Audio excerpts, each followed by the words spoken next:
तो गाइस कैसे हैं आप सब लोग। द बैटल स्पिरिट के एपिसोड 01 के साथ हाजिर हूं। तो ये फैंटेसी वर्ल्ड की एक स्टोरी है जो कि कल्टीवेशन, कुंग फू और मार्शल आर्ट सभी को मिक्स करके बनाई गई है। तो यहाँ पर एक प्लेनेट जिसका नाम बर्ड स्टार होता है उसके बारे में बताया जाता है कि एक बहुत ही बड़ा सा प्लेनेट है जिसके ऊपर बहुत सारे छोटे छोटे कंट्रीज हैं और सभी कंट्रीज जो है ये सभी लोग यहाँ पर स्ट्रेंथ में मानते हैं। जिसके पास ज्यादा पावर होगी वो दूसरे के ऊपर अटैक करके उनकी प्रॉपर्टी के ऊपर कब्जा कर लेता है। जैसे कि यहाँ पर चॉइस स्टेट और लीड स्टेट दो ऐसे बड़े बड़े कंट्रीज थे जो आपस में वार कर रहे थे और जिसके पास यहाँ पर सबसे ज्यादा पावरफुल बैटल स्पिरिट्स होंगी वही एक दूसरे से फाइट करके अपने आप को जितवा सकते हैं और वही यहाँ पर दूसरों के ऊपर राज कर सकते हैं। और कहा जाता है कि कुछ लोगों के पास तो इतनी पावरफुल बैटल स्पिरिट्स होती हैं कि वो यहाँ पर हेवन एंड अर्थ के ऊपर राज कर सकते हैं, यानी कि वो माउंटेन्स को डिस्ट्रॉय कर सकते हैं और रिवर्स को रोक सकते हैं। अगर किसी के पास एक नॉर्मल बैटल स्पिरिट है तभी वो यहाँ पर पूरे 1000 लोगों के साथ फाइट कर सकता है। बैटल स्पिरिट इतनी पावरफुल होती है। तो आज से 5 साल पहले यहाँ पर कुछ ऐसा हुआ था कि चॉइस स्टेट और लीड स्टेट दोनों के आपस में जंग छिड़ गई। दोनों यहाँ पर एक दूसरे के लिए दूसरे के ऊपर कब्जा करने के लिए फाइट कर रहे थे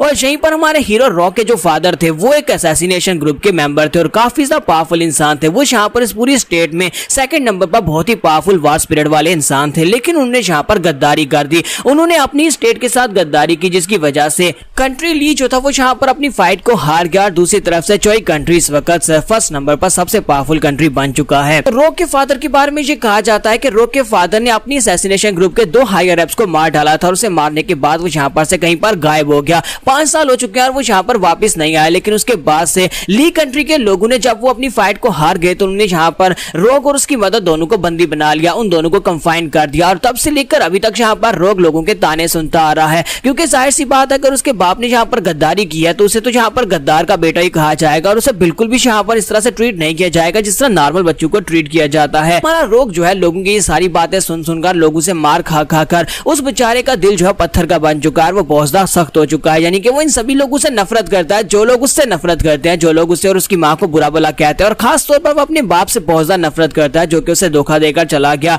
और अब यहाँ पर 5 साल के बाद रॉक को दिखाते हैं कि हमारा रॉक जो होता है वो तकरीबन अब यहाँ पर 10 से 15 साल के बीच की उम्र का हो चुका है और अब यहाँ पर वो फाइट कर रहा था। क्योंकि वो बच्चे जो बचपन में उसे यहाँ पर चिढ़ाते थे और उसे यहाँ पर तंग करते थे अब वो यहाँ पर उनको मारने के काबिल हो चुका है। रॉक के पास एक एबिलिटी ये थी कि उसके पास एक बैटल स्पिरिट थी। उसे ये नहीं पता था कि उसकी बैटल स्पिरिट है क्या, लेकिन वो बैटल स्पिरिट की पावर्स को एक्टिवेट कर सकता था। और यहाँ पर वो कुछ लड़कों को पीट रहा होता है क्योंकि वो लड़के जो होते हैं उसे गद्दार का बेटा कह रहे होते हैं। तुम्हारा रॉक जो होता है वहां पर अपनी बैटल स्पिरिट की पावर को एक्टिवेट करता है और कहता है कि तुम में से और किसको मार खानी, अगर मार नहीं खानी तो यहाँ पर से दफा हो जाओ। लेकिन इसी के साथ ही दूसरी तरफ से जो गुंडा लड़का होता है वो उसे कहता है कि तुम कमीने कहीं कि तुम एक गद्दार के बच्चे हो, चाहे तुम यहाँ पर कितना ही पावरफुल क्यों ना हो जाओ, तुम्हारे बाप की वजह से हमारे कंट्री हार गया था, तुम्हारे बाप की वजह से हम लोग यहाँ पर अपनी फाइट को हारे थे। रॉक जो होता है उसकी बातें सुनने के बाद काफी ज्यादा गुस्सा हो रहा था। फिर साथ ही उस लड़के को घूर कर देखता है तो उसी के साथ ही वो लड़का उसे कहता है क्या हुआ, क्या तुम्हें मेरी बातें बिल्कुल पसंद नहीं आ रही, मुझे लगता है कि मेरी बातें सुनकर तुम्हें गुस्सा आ रहा है, जरा अपने आसपास देखो वहां पर सभी लोग तुम्हें देख रहे हैं लेकिन उनमें से कोई यहाँ पर तुम्हारी मदद को भी नहीं आएगा अगर मैं यहाँ पर तुम्हें पीटना शुरू कर दूं। क्योंकि उन सभी लोगों को पता है कि तुम एक गद्दार के बच्चे हो, तुम यहाँ पर बहुत ज्यादा घटिया और कमीने हो, तुम्हारी वजह से हमारी स्टेट हारी थी। और सभी लोग वाकई में यहाँ पर उसके बारे में बातें कर रहे होता है, कोई उसे गद्दार कह रहा होता है, कोई उसे कमीना कह रहा होता है। रॉक उन सभी की बातें तो बचपन से सुनता आ रहा है, इसी वजह से अब यहाँ पर उसे उनकी बातों से फर्क नहीं पड़ता। तो रॉक उसे कहता है कि मुझे तो यहाँ पर इस सब की आदत है, क्या तुम्हें यहाँ पर फाइट करनी है या नहीं करनी। और इसी के साथ ही वो लड़के पहले तो घबरा रहे होते हैं, फिर साथ ही वो लड़का जो होता है वो कहता है कि मैं यहाँ पर तुमसे हार कैसे सकता हूँ, मेरे पास भी बैटल स्पिरिट है। शायद तुम मेरे बड़े भाई के बारे में नहीं जानते, मेरा बड़ा भाई जो है वो इस वक्त जॉन्जिंग कॉलेज में है। जॉन्जिंग कॉलेज में उसके पास जो बैटल स्पिरिट है वो वहाँ की second highest powerful battle spirit है। तुमने यहाँ पर मुझे हाथ लगाया तो मेरा भाई आएगा और तुम्हें मार डालेगा। और इसी के साथ ही हमारा रॉक जो होता है अपनी पावर्स को एक्टिवेट करता है और उसे कहता है कि तुम यहाँ पर कुछ ज्यादा बकवास करते हो, जब तुम्हारा भाई आएगा तब यहाँ पर देखेंगे, लेकिन फिलहाल के लिए मुझे यहाँ पर इसे जल्दी से खत्म करना है क्योंकि मेरी मॉम मेरा घर पर इंतजार कर रही होंगी, मुझे डिनर के लिए जाना है। और इसी के साथ ही वो अपनी पावर्स को रिलीज करता है जबकि दूसरी तरफ से वो तीनों लड़के उसके ऊपर अटैक करने के लिए आगे बढ़ते हैं। जब वो तीनों एक साथ उसके ऊपर अटैक करने के लिए आगे बढ़े होते हैं इसी के साथ ही हमारा रॉक जो होता है अपनी बैटल स्पिरिट को एक्टिवेट करता है। उसकी बैटल स्पिरिट उसे बहुत ही तेज स्पीड देती है। फिलहाल के लिए मैंने आपको बताया कि वो अपनी बैटल स्पिरिट को रिलीज नहीं कर सकता लेकिन वो उसकी कुछ पावर्स को यूज कर सकता है। तो बड़ी तेजी के साथ आगे बढ़ता है। तो जैसे ही वो टकलाव से पंच मारने लगता है इसी के साथ ही हमारा रॉक उसके करीब पहुंच जाता है, उसके पंच को अवॉइड करता है। फिर साथ ही वहां पर उसके पंच को अवॉइड करने के बाद अपने हाथ को आगे बढ़ाता है और उसे गले से पकड़ लेता है। तुम्हारा रॉक उसे गले से पकड़ने के बाद कहता है कि लो मैंने यहाँ पर तुम्हें पकड़ लिया और साथ ही उसकी टांग के ऊपर किक मारता है। उसी के साथ उसे ग्राउंड के ऊपर गिरा लेता है और उसे ग्राउंड के ऊपर गिरा लेने के बाद उसका गला दबा रहा था और कहता है अगर मैं चाहूं तो यहीं पर तुम्हारा गला दबाकर तुम्हें जान से मार सकता हूं या फिर मैं यहाँ पर तुम्हारा बाजू तोड़ सकता हूं, लेकिन मैं ऐसा करूंगा नहीं क्योंकि मैं तुम्हारी तरह बिल्कुल भी कमीना नहीं हूं। और इसी के साथ ही तुम्हारा रोग से कहता है कि तुम्हें अभी भी यहाँ पर मुझसे फाइट करनी है या फिर अभी मुझे किसी गद्दार का बेटा कहना है।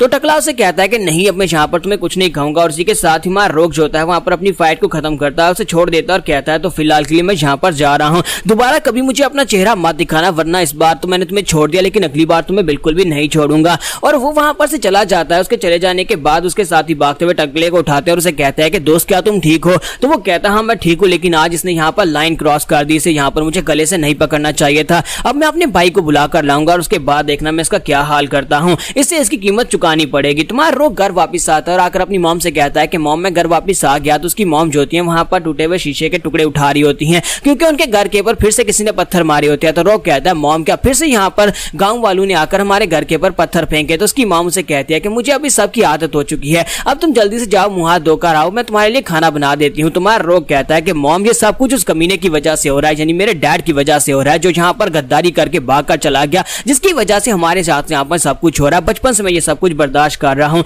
जबकि उसकी मॉम भागती हुई आगे बढ़ती है और कहती है नहीं बेटा, तुम्हें यहाँ पर ये सब कुछ कहने की जरूरत नहीं है, तुम्हारे डैड कोई गद्दार नहीं थे, ना ही तुम्हारे डैड ऐसे हैं जैसा तुम उनके बारे में सोचते हो, तुम्हें उनसे नफरत करने की जरूरत नहीं। और साथ ही उसे अपने गले से लगा लेती है और कहती है कि तुम्हारे फादर एक बहुत ही अच्छे इंसान थे। तुम्हारा रोग सोच रहा था कि जब भी मैं यहाँ पर अपने फादर की बात करता हूँ पूरे गांव के सभी लोग यहाँ पर यही कहते हैं कि मेरे फादर एक गद्दार थे, लेकिन मेरी मॉम जब भी फादर के बारे में बात करती है वो कहती है कि वो एक गद्दार नहीं थे। आखिर यहाँ पर चल के आ रहा है मुझे समझ नहीं आती, लेकिन मुझे इस बात के ऊपर भरोसा नहीं है। अगर वो गद्दार नहीं थे तो वो यहाँ पर क्यों नहीं है, वो हमारे साथ क्यों नहीं है, हमें अकेला छोड़कर क्यों चले गए? तुम्हारा रोग जो होता है वो रात के वक्त अपने बिस्तर के ऊपर आराम से लेटा होता है, फिर साथ उसने अपनी दीवार के ऊपर एक बड़ा सा पोस्टर लगाया होता है जो कि मास्टर योंग का होता है, जो इस वक्त असैसिनेशन ग्रुप में सबसे पावरफुल मेंबर होता है। और उसके पास जो पावरफुल वार स्पिरिट होती है वो एक फिनिक्स की वार स्पिरिट होती है और वो उसको देख देख कर उसे अपना रोल मॉडल समझता है ताकि वो उसी की तरह एक बहुत ही स्ट्रॉन्गेस्ट वॉरियर बन सके। और उसे देखते ही देखते वो कहता है कि मैं यहाँ पर एक दिन इसी की तरह बहुत ज्यादा पावरफुल इंसान बन जाऊंगा। कम से कम एक बार तो मास्टर योंग से अपनी जिंदगी में मिलना चाहता हूँ। अगर मैं मास्टर योंग से मिलूंगा तो उनसे जरूर कहूंगा कि मुझे बताएं कि अपनी बैटल स्पिरिट को कैसे रिलीज करते हैं। और इसी के साथ ही वहीं पर वो सो जाता है। तो जब वो वहां पर सो जाता है साथ ही अपने डैड के बारे में सोच रहा था कि उसके डैड भी कभी यहाँ पर इसी असैसिनेशन ग्रुप के एक मेंबर हुआ करते थे और वो एक हीरो हुआ करते थे क्योंकि उस वक्त वो यहाँ पर सेकंड मोस्ट पावरफुल इंसान थे। इसके साथ ही वो अपने फादर की मेमोरीज को याद करते करते जैसे वहां पर सोने लगता है, इसी के साथ ही वहां पर उसे बाहर से आवाज आती है। तो जब उसे बाहर से आवाज आती है तो वो जल्दी से बाहर निकलता है और कहता है कि लगता है कि फिर से यहाँ पर गांव वाले रात के वक्त हमारे घर को जलाने की कोशिश करने वाले हैं, लगता है कि इन्हें सबक सिखाना ही पड़ेगा, ये कमीने लोग ऐसे बिल्कुल भी नहीं मानेंगे, ये मेरी मॉम को नुकसान पहुंचाए मैं ये बिल्कुल बर्दाश्त नहीं करूंगा। और इसी के साथ ही हमारा रोग जो होता है वहां पर से बाहर निकल आता है। तो रोग वहां पर से बाहर निकलता है, बाहर की तरफ देखता और कहता है कौन है यहाँ पर, जल्दी से बाहर निकलो। लेकिन सामने तो कोई भी नहीं होता क्योंकि वो जंगल में होते हैं। इसी के साथ ही वहां पर से वो जंप करते हुए नीचे उतर आता है और जंगल में चला जाता है जहां पर टकला लड़का उसके सामने अपीयर होता है। तो हमारा रोग से कहता है कि आज दिन वाली मार तुम्हें बिल्कुल भी अच्छी नहीं लगी जो तुम फिर से यहाँ पर मार खाने के लिए चले आए हो। टकलू से कहता है कि तुम्हें यहाँ पर किसने कह दिया कि मैं यहाँ पर मार खाने के लिए आया हूँ, मैं तो यहाँ पर उसका बदला चुकाने के लिए आया जो तुमने मेरे साथ किया था। अब अगर तुम्हारे अंदर हिम्मत है तो फिर आओ आकर मेरे पर अटैक करो। तुम्हारा रोग उसके गुस्से में आ जाता है और इसी के साथ ही वो जल्दी से उसके ऊपर अटैक करने के लिए आगे बढ़ता है। वो अपने हाथों के ऊपर अपनी बैटल स्पिरिट की पावर को रिलीज करता है और उसके पंच मारने के लिए जैसे उसके करीब पहुंचता है इसी के साथ ही वो टकला जो होता है अंदर से काफी घबरा रहा होता है, लेकिन साथ ही वहां पर पीछे से एक पंच निकलता है क्योंकि वो चिल्लाकर कहता है ब्रदर ब्रदर अभी इसके ऊपर अटैक करो। और इसी के साथ उसका ब्रदर जो होता है अपनी बैटल स्पिरिट के साथ उसके ऊपर पंच मारता है। उसकी बैटल स्पिरिट जो होती है एक बड़ा सा मॉन्स्टर होती है और जिसके साथ उसे पंच पड़ता है तो हमारा रोग जो होता है वो पीछे जाकर गिरता है। तो इस टकले का ब्रदर भी बिल्कुल इसी के जैसा ही एक टकला है और उसकी जो बैटल स्पिरिट है शायद एक बड़ा सा बुलडॉग है, लेकिन बैटल स्पिरिट काफी ज्यादा स्ट्रॉन्ग लग रही है। तो क्या हमारा रोग जो है वो अकेला यहाँ पर इस फाइट को जीत पाएगा या फिर वो यहाँ पर अपनी बैटल स्पिरिट को एक्टिवेट कर पाएगा? हो सकता है कि नेक्स्ट एपिसोड में आपको यहाँ पर रोग की बैटल स्पिरिट देखने का मौका मिले। यहाँ पर हम लोग अपनी एपिसोड 01 का एंड करेंगे। तो एपिसोड की एक्सप्लेनेशन अच्छी लगी हो तो कमेंट करके जरूर बताना और वीडियो को लाइक करना मत भूलना। Thank you.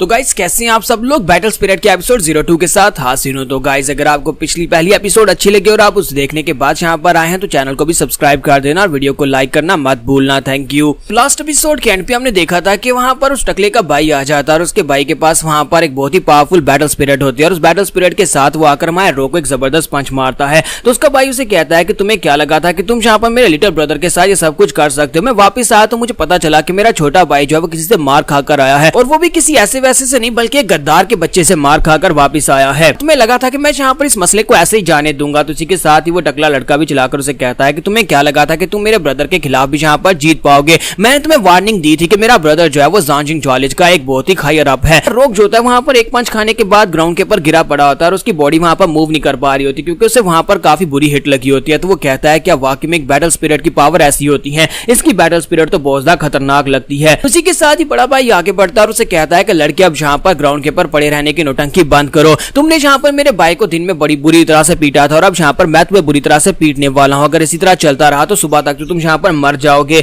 और इसी के साथ में रोक जो होता है बेचारे से वहाँ पर सांस भी नहीं लिए जा रहा था। तो वो कहता है कि अब मैं यहाँ पर क्या करूँ। साथ ही वो फिर से अपने फादर को कोसना शुरू कर देता है और कहता है कि ये सब कुछ मेरे फादर की गलती है। अगर मेरे फादर ने यहाँ पर गलती नहीं की होती, अगर मेरे फादर ने यहाँ पर गद्दारी नहीं की होती तो मैं भी आज यहाँ पर ज़ांजिंग कॉलेज में जा सकता, मुझे वहां पर एडमिशन मिल जाता। क्योंकि कोई भी एकेडमी यहाँ पर मुझे एडमिशन देने को तैयार नहीं है क्योंकि मैं गद्दार का बच्चा हूँ इसी वजह से, वरना मैं भी यहाँ पर इतना स्ट्रॉन्ग होता और अपनी बैटल स्पिरिट को रिलीज कर पाता। दूसरी तरफ से वो छोटा टकला जो होता है वो अपने बड़े टकले ब्रदर से कहता है कि इसको मार डालो ब्रदर, इसको मार डालो। कोई भी यहाँ पर तुम्हें इस बारे में पूछेगा नहीं क्योंकि ये गद्दार का बच्चा है, किसी को इस बात से कोई फर्क भी नहीं पड़ेगा। अगर यहाँ पर मर जाता है तो हम लोग क्यों ना आज यहाँ पर इस किस्से को खत्म कर दे। गद्दार का बेटा बड़ा होकर गद्दार ही बनेगा, कल को फिर से यहाँ पर जो हमारे कंट्री के खिलाफ जा सकता है। तो क्यों ना हम लोग यहाँ पर इसे मारकर ये किस्सा यहीं पर खत्म कर देते हैं। और वैसे भी यहाँ पर इसको पूछने वाला कौन है और उसके बाद इसकी माँ यहाँ पर अकेली रह जाएगी, उसे तो वैसे ही गांव वाले मारकर निकाल देंगे। तो उसका ब्रदर उसकी बात सुनने के बाद कहता है कि हाँ ये आइडिया भी काफी ज्यादा अच्छा है। तो चलो फिर ठीक है, अपनी वार स्पिरिट को थोड़ी सी एक्सरसाइज देते हैं और इस लड़के को यहीं पर मार डालते हैं। और इसी के साथ ही जैसे वो आगे बढ़ता है और अपनी वार स्पिरिट को रिलीज करते हुए उसकी पावर्स के साथ हमारे रोक के ऊपर अटैक करने लगता है। तो वो कहता है कि प्लीज माफ करना, पर मुझे लगता है कि तुम्हारी किस्मत में ये लिखा हुआ है कि तुम्हारा बाप गद्दार था और तुम्हें भी यहाँ पर उसकी गद्दारी की सजा मिलेगी। और दूसरी तरफ से छोटा टकला बहुत ज्यादा खुश हो रहा था और इसी के साथ ही बड़ा टकला जो होता है अपनी पावर्स को रिलीज करते हुए वहां पर अपनी बैटल स्पिरिट के साथ उसके ऊपर अटैक कर देता है। वो अपनी एक बहुत ही पावरफुल टेक्निक जिसके साथ वहां पर इंसिनरेशन टेक्निक को यूज करता है तो वहां पर बहुत सारी रेड मिस्ट हो जाती है। तो उसका छोटा भाई बहुत ज्यादा खुश हो रहा था और कहता है कि ब्रदर तुम बहुत ज्यादा स्ट्रॉन्ग हो, तुमने तो यहाँ पर उस लड़के की हड्डियां भी गला दी होंगी, वो लड़का तो यहाँ पर जलकर हाक हो गया होगा। तो उसका बड़ा भाई कहता है हाँ क्यों नहीं, मुझे लगता है कि अभी तक तो उसका यहाँ पर कीमा बन गया होगा, मेरी स्ट्रेंथ के नीचे तो वो यहाँ पर बच ही नहीं सकता। लेकिन जैसे ही वहां पर से धुआं हटता है तो वहां पर कुछ भी नहीं होता, हमारा रोग वहां पर नहीं होता। तो ये देखने के बाद वो काफी हैरान होता है, वो अपने आसपास देखता है और कहता है कि उसकी डेड बॉडी कहां पर चलेगी, उसे तो यहीं पर होना चाहिए था, मेरे इस अटैक के नीचे वो सर्वाइव कैसे कर सकता है, अभी तक तो उसने अपनी बैटल स्पिरिट को भी एक्टिवेट नहीं किया। इसी के साथ उसका छोटा भाई उसे कहता है कि ब्रदर ये क्या है। वो दोनों वहां पर देखते हैं कि उनके सामने वहां पर फिनिक्स के फीदर गिर रहे होते हैं। तो वो दोनों चेक करते हैं और कहते हैं कि ये क्या, इतने सारे फेदर कहां पर से आ रहे हैं, ये तो किसी पंछी के फेदर्स हैं। और इसी के साथ ही वो ऊपर की तरफ देखते हैं तो वहां पर से उन्हें आवाज आती है जहां पर मास्टर जैंग आ जाते हैं। मास्टर जैंग वहां पर आने के बाद से कहते हैं क्या तुम्हें याद नहीं है कि ज़ांजिंग कॉलेज का एक रूल ये है कि तुम लोग अपनी बैटल स्पिरिट को रिलीज करके किसी आम गांव वाले को नहीं मार सकते, यानी आम शहरी आम नागरिक को नहीं मार सकते जिसके पास बैटल स्पिरिट नहीं है। ये देखने के बाद वो दोनों काफी ज्यादा घबरा जाते हैं क्योंकि मास्टर जैंग वहां पर अपनी बैटल स्पिरिट के साथ अपीयर होते हैं और उन्होंने वहां पर हमारे रोक को उठा रखा होता है, रोक को उन्होंने बचा लिया होता है। तुम्हारा रोक जो होता है वहां पर अपनी आंख खोलता है क्योंकि वो बेहोश होने की हालत में होता है, लेकिन मास्टर जैंग की तरफ देखता है और कहता है कि ये तो मास्टर जैंग है और यहाँ पर ये फिनिक्स की पावर को यूज कर रहे हैं, मुझे लगा नहीं था कि मैं अपनी जिंदगी में मास्टर जैंग को देख पाऊंगा। तो बड़ा भाई इस बात से बहुत ज्यादा घबरा जाता है और कहता है कि इसके पास तो यहाँ पर फिनिक्स है, इसका मतलब यह है कि असैसिनेशन ग्रुप का सेकंड पावरफुल मेंबर है। अगर ये यहाँ पर है तो इसका मतलब यह है कि ये यहाँ पर इस लड़के को ही बचाने के लिए आया होगा, लेकिन इस जगह के ऊपर इसका काम क्या है और ये इस लड़के रोक को यहाँ पर क्यों बचा रहा है, इसके साथ इसका क्या ताल्लुक है। लेकिन जो भी हो मैं तो यहाँ पर इसके सामने कुछ भी नहीं हूँ, मुझे इससे पंगा नहीं लेना चाहिए। और इसी के साथ ही मास्टर जैंग उसकी तरफ घूर कर देखते हैं तो वो कहता है कुछ नहीं, यहाँ पर सिर्फ और सिर्फ एक गलतफहमी हो गई थी, मैं तो बस यहाँ पर इस लड़के को एक सबक सिखाने की कोशिश कर रहा था क्योंकि इसने दिन के वक्त मेरे छोटे भाई को बुरी तरह से पीटा था और इसी वजह से मैं यहाँ पर सबक सिखाने के लिए आया था। मास्टर जैंग उसे कहता है कि तुम्हारे पास एक बैटल स्पिरिट है, इसका मतलब ये नहीं है कि तुम जिसे चाहे उसे बुली कर सकते हो। तुमने यहाँ पर एक बहुत बड़ा क्राइम किया है, तुमने आम सिटीजन के ऊपर अपनी वार स्पिरिट को यूज किया है, इसी वजह से मैं एक नेशनल हीरो हूँ, तो नेशनल हीरो होने के नाते मैं यहाँ पर तुम्हें सजा दूंगा ताकि तुम दोबारा यहाँ पर कभी भी अपनी वार स्पिरिट को यूज ना कर सको। आज के बाद से तुम्हारी बैटल स्पिरिट को क्रश किया जाता है और हो सकता है कि तुम्हें तुम्हारे ज़ांजिंग कॉलेज से भी निकाल दिया जाए क्योंकि उनके रूल्स बहुत ज्यादा क्लियर है कि तुम लोग आम शहरियों के ऊपर अटैक नहीं कर सकते, अपनी बैटल स्पिरिट को आम गांव वालों के सामने रिलीज नहीं कर सकते। इसी के साथ ही वो बेचारा बहुत ज्यादा घबरा जाता है क्योंकि उसने यहाँ पर एक बहुत बड़ी गलती कर दी। और इसी के साथ ही मास्टर जैंग वहां पर अपनी फिनिक्स को रिलीज करते हैं। जैसे वहां पर अपनी फिनिक्स बैटल स्पिरिट को रिलीज करते हैं तो ये देखकर वो और भी ज्यादा घबरा जाता है और उसी के बाद वो अपनी पावर्स के साथ उस लड़के के ऊपर अटैक करते हैं और उसकी बैटल स्पिरिट को वहां पर डिस्ट्रॉय कर देते हैं ताकि आज के बाद से वो लड़का यहाँ पर अपनी बैटल स्पिरिट को कभी यूज ही ना कर पाए। तो उन दोनों के वहां पर से भेज देने के बाद मास्टर जैंग जो होते हैं हमारे रोग को अपने साथ लेकर वहीं पर ग्राउंड में बैठ जाते हैं जहां पर हमारा जो रोग होता है वो बेहोश होता है। तो थोड़ी देर के बाद जब रॉक को होश आती है तो उठता अपनी साइड के ऊपर देखता है तो मास्टर जांग अभी तक वहीं पर बैठे होते हैं और उनके कंधे के ऊपर एक छोटा सा पंछी होता है जिसके साथ वहां पर वो प्यार कर रहे होते हैं। तो हमारा जो रॉक होता है उनकी तरफ देखता है और कहता है कि आप तो वाकई में फिनिक्स हो। तो वो कहते हैं तो फाइनली तुम्हें होश आ ही गई। और उसी के साथ में रॉक उनके सामने वहीं पर बैठ जाता है और उनसे कहता है कि मैं जहां पर अपनी जिंदगी को दांव पर लगाकर आपकी इस एहसान का बदला चुका दूंगा। आपका बहुत बहुत शुक्रिया जो आपने जहां पर मेरी जान बचाई है। तो मास्टर जांग उसे कहते हैं नहीं, तुम्हें ये सब कुछ कहने की जरूरत नहीं है। तुम्हारा रॉक जो होता है वो बहुत ज्यादा एक्साइटेड हो जाता है और कहता है कि मैंने सोचा नहीं था कि मैं अपनी जिंदगी में मास्टर फिनिक्स से मिल पाऊंगा। मेरे तो पूरे रूम के अंदर आपके बहुत सारे पोस्टर्स लगे हुए हैं। जबकि मास्टर जांग वहां पर सोच रहे होते हैं कि बैटल स्पिरिट का पंच खाने के बाद ये 2 घंटों के लिए बेहोश रहा और उसके बाद अब जहां पर इसकी बॉडी जो है फुली हील हो चुकी है। इसका मतलब यह है कि इस लड़के की बैटल स्पिरिट जो है बहुत ज्यादा पावरफुल है। और इसी के साथ ही मास्टर जांग उसे बताते हैं कि अब तुम्हें जहां पर उन दोनों भाइयों के लिए बिल्कुल परेशान होने की जरूरत नहीं है। वो तुम्हें बिल्कुल भी तंग नहीं करेंगे। बड़े भाई को मुझे लगता है कि उसे यांगजिंग कॉलेज से भी निकाल दिया जाएगा। मैंने उसकी बैटल स्पिरिट को क्रश कर दिया है जिसके बाद अब जहां पर यांगजिंग कॉलेज के लोगों को पता चलेगा तो वो लोग उसे वैसी कॉलेज से निकाल देंगे। तो कुछ भी जहां पर किया है कि आम शहरी के ऊपर अपनी बैटल स्पिरिट की पावर को रिलीज करके अटैक किया जिसकी वजह से उन्हें यहाँ पर सजा तो मिलनी चाहिए थी। साथ ही तुम्हारी मॉम के घर के आसपास मैंने एक बहुत ही पावरफुल बैरियर क्रिएट कर दिया जिसकी वजह से तुम्हारी मॉम को अब यहाँ पर कोई भी तंग नहीं करेगा। कोई भी अब वहाँ पर अंदर पत्थर भी नहीं फेंक पाएगा। तुम्हारा रोग उसकी बात सुनने के बाद उठकर खड़ा हो जाता है। साथ ही उदास होकर कहता है कि ये सब कुछ मेरे कमीने बाप की वजह से हो रहा है। तो ये बात सुनने के बाद मास्टर जांग उसे कहता है क्या तुम अपने बाप से नफरत करते हो? तुम्हारा रोग उसे कहता है कि हाँ मैं अपने बाप से बहुत ज्यादा नफरत करता हूँ। ये सब कुछ उसी की वजह से तो हो रहा है और तुम्हें यहाँ पर उसका नाम लेने की जरूरत भी नहीं है। मैं यहाँ पर खुद अपने आप को इतना स्ट्रॉन्ग बनाऊंगा कि मैं अपनी मॉम की हिफाजत खुद कर सकता हूँ और हमें यहाँ पर उस बंदे की जरूरत भी नहीं है क्योंकि वो बंदा मेरे और मेरी मॉम के लायक बिल्कुल भी नहीं है। तो मास्टर जांग उसकी बात सुनने के बाद कहते हैं कि रॉग मैं यहाँ पर तुम्हारे डैड के साथ काम कर चुका हूँ क्योंकि हम दोनों जो थे असैसिनेशन ग्रुप में थे और दोनों एक दूसरे के कामरेड थे और मैं यहाँ पर उसके बारे में ऐसा बिल्कुल भी नहीं सोचता जैसा तुम उसके बारे में सोचते हो क्योंकि सिचुएशन के हिसाब से हमें फैसले लेने पड़ते हैं और मैं अभी तक यहाँ पर इस बारे में नहीं जान पाया कि आखिर उसने यहाँ पर हमारे 2 हायर अप्स को मारा क्यों था और उसने यहाँ पर गद्दारी क्यों की।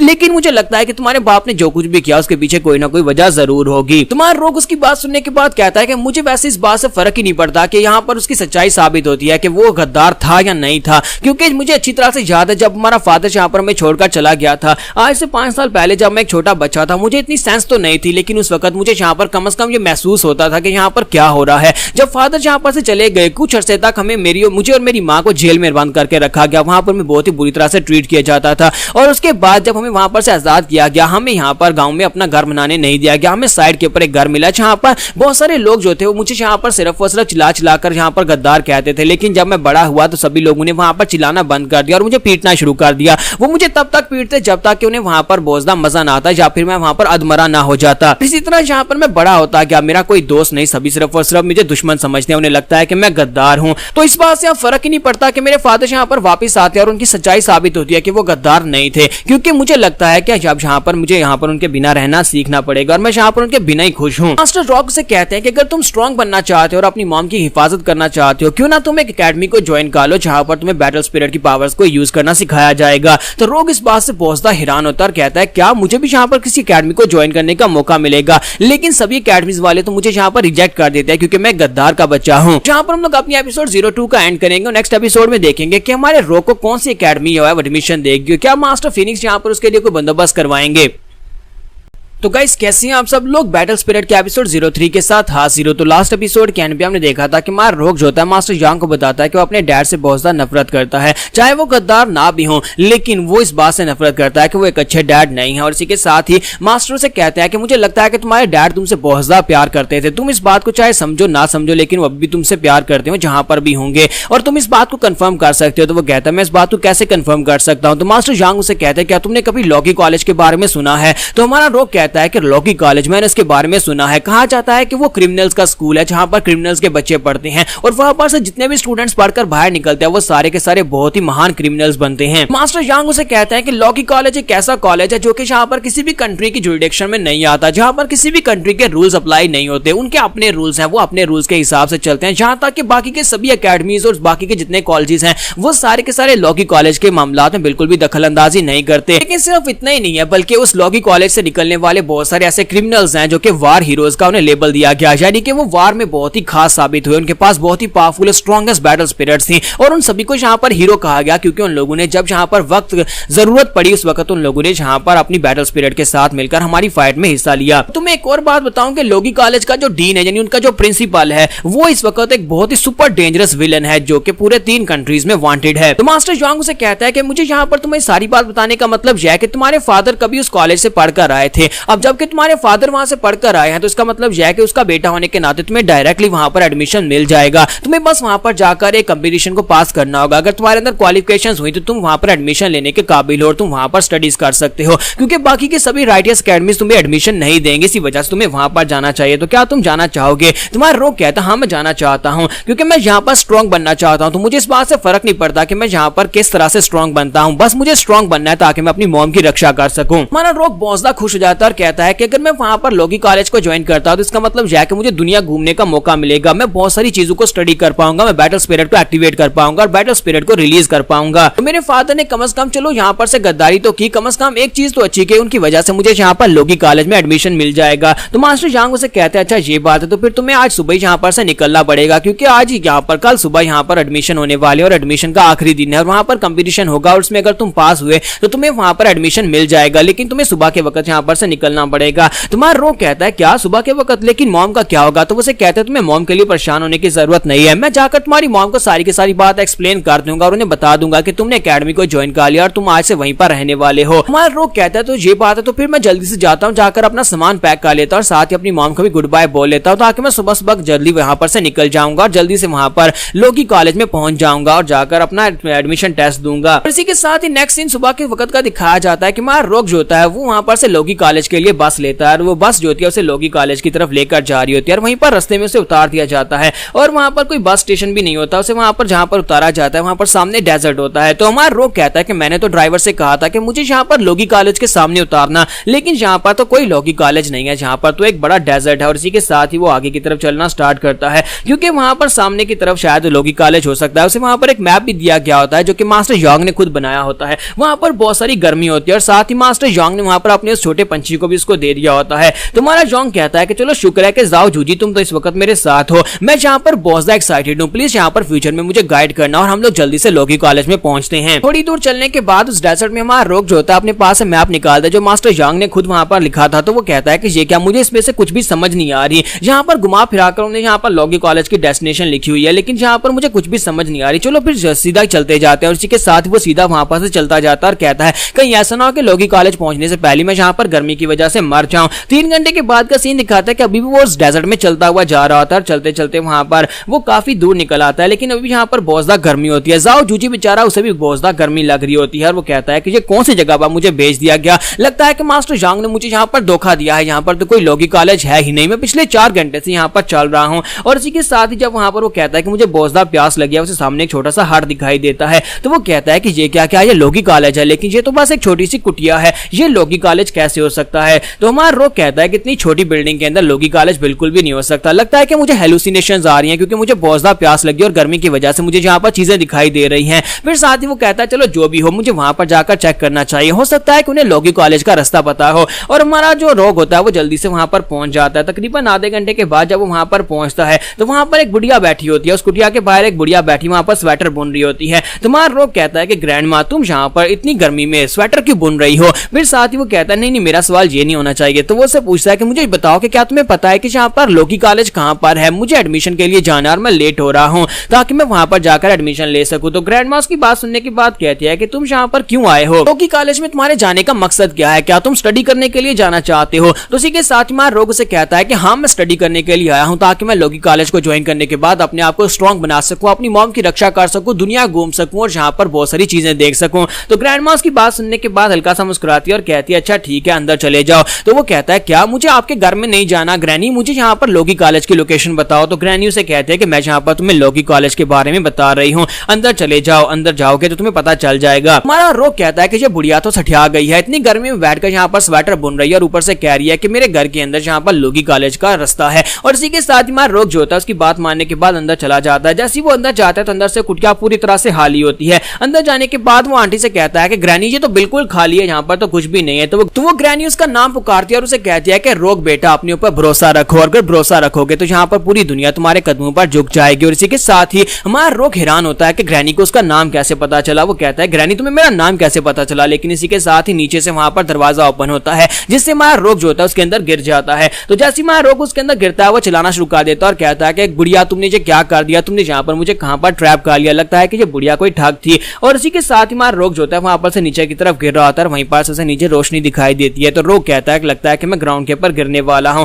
तुम्हारा रोक जो होता है चिल्लाते चिल्लाते वहीं पर ग्राउंड के ऊपर धड़ाम से करके गिर जाता है। फिर साथ ही ऊपर की तरफ देखकर चिल्लाकर कहता है कि बुढ़िया क्या तुम मुझे मारना चाहती हो, ये तुमने मुझे कौन सी जगह के ऊपर फेंक दिया है। लेकिन इसी के साथ ही हमारा रोक को वहां पर आवाज आती है, कोई से कहता है कि तुमने पहले टेस्ट को पास कर लिया, एडमिनिस्ट्रेटर ने तुम्हारी आइडेंटिटी को कंफर्म कर लिया है, तुम्हारा नाम रोक है, अब तुम यहाँ पर सेकंड टेस्ट के लिए क्वालिफाइड हो। रोक वहीं पर से अपने आसपास देखता है, जैसे वो आसपास देखता है तो वहां पर बहुत सारे बच्चे आए होते हैं, ये सारे के सारे यहाँ पर इस एडमिशन के लिए आए थे और एडमिशन टेस्ट देने के लिए वहां पर खड़े होते हैं। अनाउंसर उन सभी लोगों से कहता है कि तुम सभी लोगों को यहाँ पर कम्पीट करना होगा, तुम सभी लोग एक दूसरे की जान नहीं ले सकते, बस तुम्हें रूल्स के मुताबिक चलना होगा। तुम में से जो सही लोग होंगे जो कि यहाँ पर इस अकेडमी में एडमिशन लेने के लायक होंगे, सिर्फ और सिर्फ उन्हीं को एडमिशन मिलेगा। और सभी लोग बहुत ज्यादा एक्साइटेड लग रहे होते हैं कि उन्हें यहाँ पर लॉ की कॉलेज में एडमिशन मिलने वाला है। तुम्हारा रोक जो होता है वहां पर उनके साथ उठकर खड़ा हो जाता है और वो सभी लोग जो होते हैं उसकी तरफ देखते हैं, क्योंकि अब यहाँ पर एक नए बंदे की एंट्री हुई है। तो इसी के साथ उनमें से एक लड़का कहता है देखो तो जरा यहाँ पर एक और लड़का आ गया, लगता है कि हमारा कंपटीशन बढ़ने वाला है, लेकिन मैं इसे अभी सबक सिखा कर आता हूँ। इसे क्या लगता है कि हमारे लोगी कॉलेज का लेवल इतना लो हो चुका है, किस तरह का एक कमजोर सा लड़का भी यहाँ पर हमारे लोगी कॉलेज को आकर ज्वाइन कर सकता है।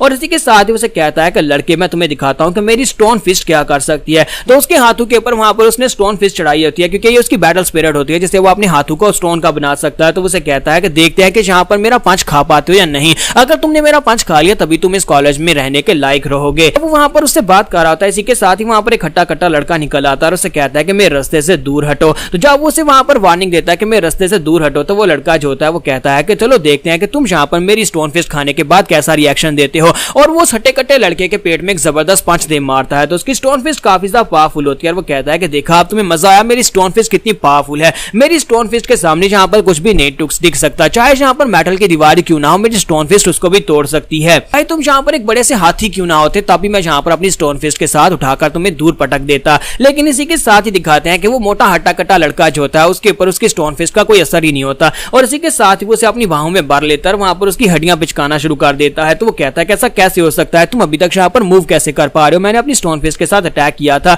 और वो भी अपनी बैटल स्पिरिट को रिलीज करता है। उसकी बैटल स्पिरिट जो होती है वो वहां पर स्ट्रेंथन टाइप होती है, जिसकी वजह से वो अपनी बॉडी के ऊपर एक आर्मर चढ़ा सकता है। तो सभी लोग उसे देखने के बाद कहते हैं कि इस बेवकूफ ने इस बंदे से कहां पर पंगा ले लिया, ये लड़का तो ताई जैंग है जो कि अपने आर्मर के लिए बहुत ज्यादा फेमस है, इसकी बैटल स्पिरिट इसका आर्मर है जो कि बहुत ज्यादा स्ट्रेंथन हो जाता है और यहाँ पर किसी भी किस्म की स्टोन फिस्ट को ब्लॉक कर सकता है। रोक जो होता है उन सभी की एनर्जी को वहां पर महसूस करता है और कहता है कि लगता है कि मैं किसी मॉन्स्टर्स की दुनिया में आ गया हूँ, जहाँ पर तो सभी के सभी लोग एक से बढ़कर दूसरे से ज्यादा स्ट्रॉन्ग हैं। और मुझे यहाँ पर एडमिशन चाहिए तो मुझे इन सभी को हराकर अपनी जगह बनानी होगी, इस टेस्ट को पास करना होगा, तभी मैं यहाँ पर इस अकेडमी को ज्वाइन कर पाऊंगा। और यहाँ पर हमारी एपिसोड 03 का एंड करेंगे। नेक्स्ट एपिसोड में देखेंगे क्या हमारा रोक यहाँ पर टेस्ट को पास करके इस कॉलेज में एडमिशन ले पाएगा। यहाँ पर और बहुत सारे ऐसे डिसाइपल्स हैं जो सारे के सारे किसी विलन जहाँ पे क्रिमिनल के बच्चे हैं, वो काफी ज्यादा नोटोरियस और पावरफुल भी हैं। तो गाइस कैसे हैं आप सब लोग, बैटल स्पिरिट के एपिसोड 04 के साथ हाजिर हो। तो लास्ट एपिसोड के एंड पे हमने देखा था कि हमारा रोक जो होता है वो यूनिवर्सिटी के बाहर पहुंच जाता है, यानी लोगी कॉलेज में पहुंच जाता है, जहां पर पहले से बहुत सारे स्टूडेंट्स जो होते हैं वो एडमिशन के लिए आए होते हैं। रोक उन सभी को देखता है कि सभी एक से बढ़कर एक वहां पर पागल हैं, क्रिमिनल्स के बच्चे हैं, इसी वजह से सभी काफी ज्यादा नोटोरियस होते हैं। तो रोक कहता है कि अपने गाँव में तो बहुत ज्यादा बोर होता था, लेकिन यहाँ पर मुझे काफी ज्यादा मजा आने वाला है। हमारा रोक कहता है कि मास्टर योंग ने जहाँ पर मेरे लिए बंदोबस्त करवाया कि मैं जहाँ पर आकर एडमिशन ले सकूं, तो मैं उसके इस मौके को जाने कैसे दे सकता हूं। मैं यहाँ पर इस लोगी कॉलेज की मिस्ट्रीज को अनफोल्ड करूंगा और साथ ही अपने आप को सबसे स्ट्रॉन्ग बनाकर यहाँ पर से बाहर निकालूंगा। ये मेरे लिए एक चांस है और मैं इस चांस को बिल्कुल भी अपने हाथ से जाने कैसे दे सकता हूँ, जब मैं यहाँ पर इस अकेडमी में स्ट्रॉन्ग बन सकता हूँ। और इसी के साथ ही यहाँ पर साइड के ऊपर लोगी कॉलेज की बिल्डिंग का सीन दिखाता है। यहाँ पर लोगी कॉलेज का डायरेक्टर जो होता है वो एक लड़के को पीट रहा था और उसे कहता है कि मैं तुम्हें कितनी बार कहा है कि तुम यहाँ पर आकर बिजनेस नहीं कर सकते, लेकिन तुम हर बार यहाँ पर आ जाते हो। तुम्हें अच्छी तरह से पता होना चाहिए कि तुम्हें यहाँ पर कोई बिजनेस में नहीं मिलने वाला। तो इसी के साथ दरवाजे के ऊपर नॉक होती है और एक दूसरा वर्कर जो होता है वहां पर से अंदर आता है और उसे कहता है कि मैं अंदर आ जाऊं। तो वो कहता है हाँ ठीक है आ जाओ। तो इसी के साथ उसे कहता है कि डायरेक्टर देखो मैं यहाँ पर तुम्हारे लिए न्यूज लेकर आया हूं। तो उसे कहता है मिस्टर गाओ बताओ कि तुम्हारे यहाँ पर क्या काम है। तो मिस्टर गाओ उसे कहता है कि बहुत ही जल्दी यहाँ पर सेकंड टेस्ट स्टार्ट होने वाला है, तो क्या तुम यहाँ पर इस टेस्ट को देखने के लिए नहीं आने वाले। तो डायरेक्टर उसे कहता है कि नहीं मैं यहाँ पर इस बच्चों के टेस्ट को लेने के लिए क्यों आऊंगा, तुम्हें क्यों लगता है कि मैं यहाँ पर छोटे बच्चों के टेस्ट के लिए वहां पर आने वाला हूँ। इसी के साथ मिस्टर गाओ से कहते हैं लेकिन क्या तुमने सुना है कि इस बार जीडो का बच्चा भी यहाँ पर इस टेस्ट में हिस्सा लेने के लिए आया है। तो ये बात सुनते ही प्रेसिडेंट को झटका लगता है। फिर साथ ही मिस्टर गाओ से कहते हैं कि सिर्फ इतना ही नहीं है बल्कि जाई फैमिली का बच्चा भी यहाँ पर आया है, यानी जाई फैमिली का यंग मास्टर भी यहाँ पर इस टेस्ट में हिस्सा लेने के लिए आया है। तो ये बात सुनते ही प्रेसिडेंट कहते हैं इसका मतलब यह है कि इस बार तो काफी ज्यादा मजा आने वाला है, मैं इन दोनों को देखना चाहूंगा कि आखिर इन दोनों के पास क्या खास एबिलिटीज है, क्योंकि दोनों के ही बाप बहुत ज्यादा खास हैं। और इसी के साथ ही उसे कहता है कि इस बार तो काफी ज्यादा मजा आएगा। और इसी के साथ अनाउंसमेंट होती है, सभी बच्चों को बताया जाता है कि तुम्हारा सेकंड टेस्ट यहाँ पर स्टार्ट होने वाला है, सभी लोग यहाँ पर रूल्स को ध्यान से सुनो, तुम सभी लोगों को यहाँ पर रूल्स बताने वाला हूँ। पहला रूल यह है कि तुम्हें यहाँ पर कौवों को पकड़ना होगा। तो हमारा जो रोग होता है उसकी बात सुनने के बाद काफी हैरान होता है और कहता है क्या हमें यहाँ पर कौवों को पकड़ना होगा। साथ ही उन्हें कहा जाता है कि यहाँ पर इस सिटी के अंदर बहुत सारे क्रोज हैं, लेकिन तुम सभी लोगों को सिर्फ और सिर्फ उन्हीं कौवों को पकड़ना है जिनकी टांग के साथ एक स्क्रॉल लगा होगा, जिनके साथ एक मैसेज लगा होगा। और अगर तुम यहाँ पर उन कौवों को पकड़ लेते हो तो उनके लगे हुए मैसेज वाले पिन को उतार लेना और उसके बाद अगर तुम्हारे पास वो एंड तक यानी टेस्ट खत्म होने तक तुम्हारे पास रहा तो तुम इस टेस्ट में पास हो जाओगे। यहाँ पर इसके लिए कोई भी रूल्स नहीं है कि तुम इस कौवे को कैसे पकड़ते हो, तुम दूसरे कैंडिडेट्स के ऊपर अटैक भी कर सकते हो, लेकिन सिर्फ और सिर्फ एक ही रूल है कि तुम किसी की जान नहीं ले सकते। अगर चाहो तो दूसरों के पास उनके स्क्रोल या फिर उनके पास को छीन सकते हो। और एक और बात, यहाँ पर सिर्फ और सिर्फ टोटल 50 ऐसे कौवे हैं जिनकी टांगों के ऊपर यहाँ पर स्क्रोल्स लगे हुए हैं। तो ये बात सुनते अब सभी लोगों में टेंशन बढ़ जाती है, स्पेशली हमारा रोग जो होता है वो सोच रहा होता है कि ऐसा कैसे हो सकता है। हम जो डिसाइपल्स हैं यानी यहाँ पर जो स्टूडेंट्स हैं जो कि इस टेस्ट को देने के लिए आए वो तकरीबन 1000 होंगे और यहाँ पर सिर्फ और सिर्फ 50 कौवे ऐसे हैं जिनके पास पास है। इसका मतलब यह है कि सिर्फ 50 डिसाइपल यहाँ पर पास हो सकते हैं और बाकी के सभी लोग जो होते हैं बहुत ज्यादा एक्साइटेड हो रहे होते हैं। तुम्हारा रोग कहता है कि इन सभी को तो इस बात से कोई भी हैरानी नहीं हुई, जैसे कि इन सभी लोगों को इस बात से फर्क ही नहीं पड़ता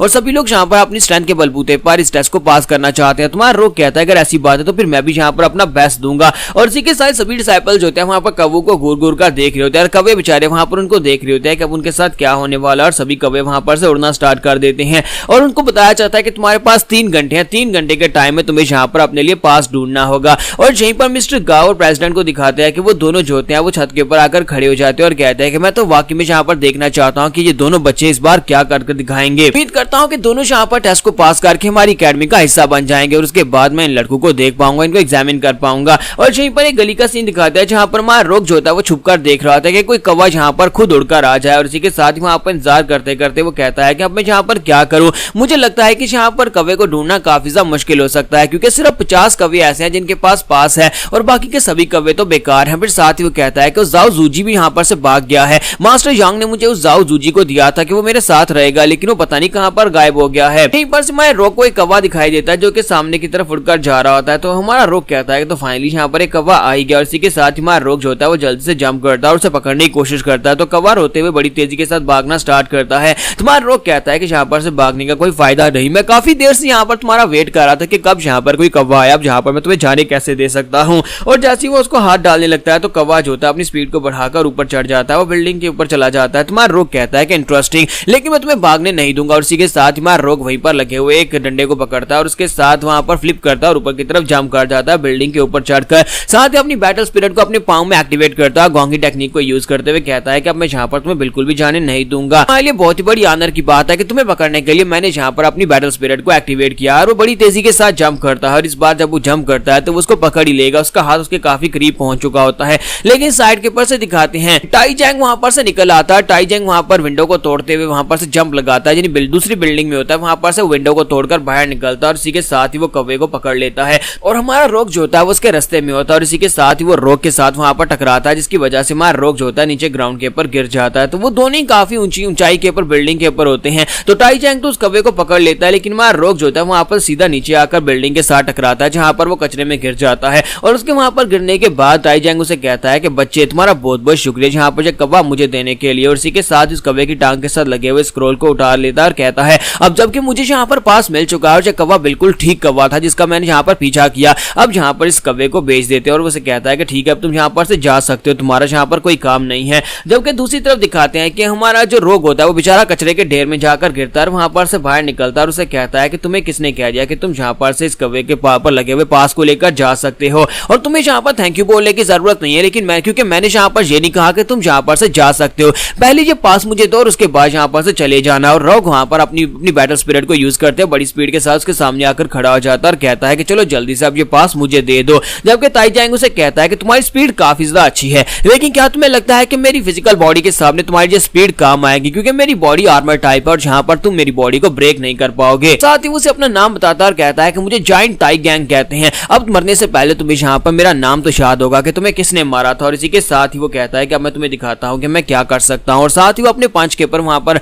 अपनी बैटल स्पिरिट को एक्टिवेट करता है, जिससे उसका पंच होता है वो स्टोन फिस्ट में चेंज हो जाता है और उसे कहता है कि अब देखना जल्दी से अपनी वार स्पिरिट को भुलाओ कि मैं यहाँ पर बाद में किसी को बताने लायक तो हूँ कि तुम्हारे पास यहाँ पर वार स्पिरिट थी और वार स्पिरिट वाले बंदे को मैंने हराया है। वो अपने पंच के ऊपर अपनी पावर्स को रिलीज कर रहा होता है। इसी के साथ ही हमारा जो रोग होता है वो बड़ी तेजी के साथ आगे बढ़ता है और उसे जाकर एक पंच दे मारता है। जैसे वो उसकी चेस्ट के ऊपर पंच मारता है तो उसी के साथ ही वहां पर कुछ भी नहीं होता। तो वो मोटा ताईजांग उसे कहता है कि मैंने तुमसे कहा नहीं था कि यहाँ पर कुछ भी नहीं होने वाला, मैंने तुम्हें कहा था कि मेरी बॉडी जो है वो बहुत ज्यादा पावरफुल और इंडिस्ट्रक्टेबल है और तुम्हारी इस लिटिल पावर के साथ तुम यहाँ पर कुछ भी नहीं कर पाओगे। और इसी के साथ अब ताईजांग जो होता है वो उसे पंच मारता है। तो जब वो हमारे रोग को पंच मारता है तो वो पंच काफी ज्यादा हैवी होता है, जिससे हमारा रोग जो होता है पीछे गिरता है और साथ ही उसके मुंह से ब्लड निकलना शुरू हो जाता है। तो रोग कहता है कि इसके पंच की वजह से मेरे इंटरनल ऑर्गन्स जो है वो अंदर से ब्लीड कर रहे हैं। तो ताईजांग उसे कहता है कि तुम तो अभी यहाँ पर से ब्लीडिंग करना शुरू कर दी। ताईजांग उसे कहता है कि मुझे लगता है कि तुम्हारे पास स्पीड के अलावा कुछ भी नहीं है, लेकिन स्पीड यहाँ पर सब कुछ नहीं होती, स्पीड यहाँ पर तुम्हारे काम नहीं आएगी, तुम तो सिर्फ और सिर्फ एक कचरा ही हो। और साथ ही वो आगे बढ़ता और कहता है कि अब मैं यहाँ पर तुम्हें एक सबक सिखाने वाला हूँ कि ये जगह यानी लॉगी कॉलेज तुम्हारे जैसे बेकार कचरा लोगों के लिए बिल्कुल भी नहीं है, जहाँ पर तुम्हारे जैसे कचरा लोग आकर स्टडी कर सकें। और साथ ही वो जाकर उसे पंच मारता है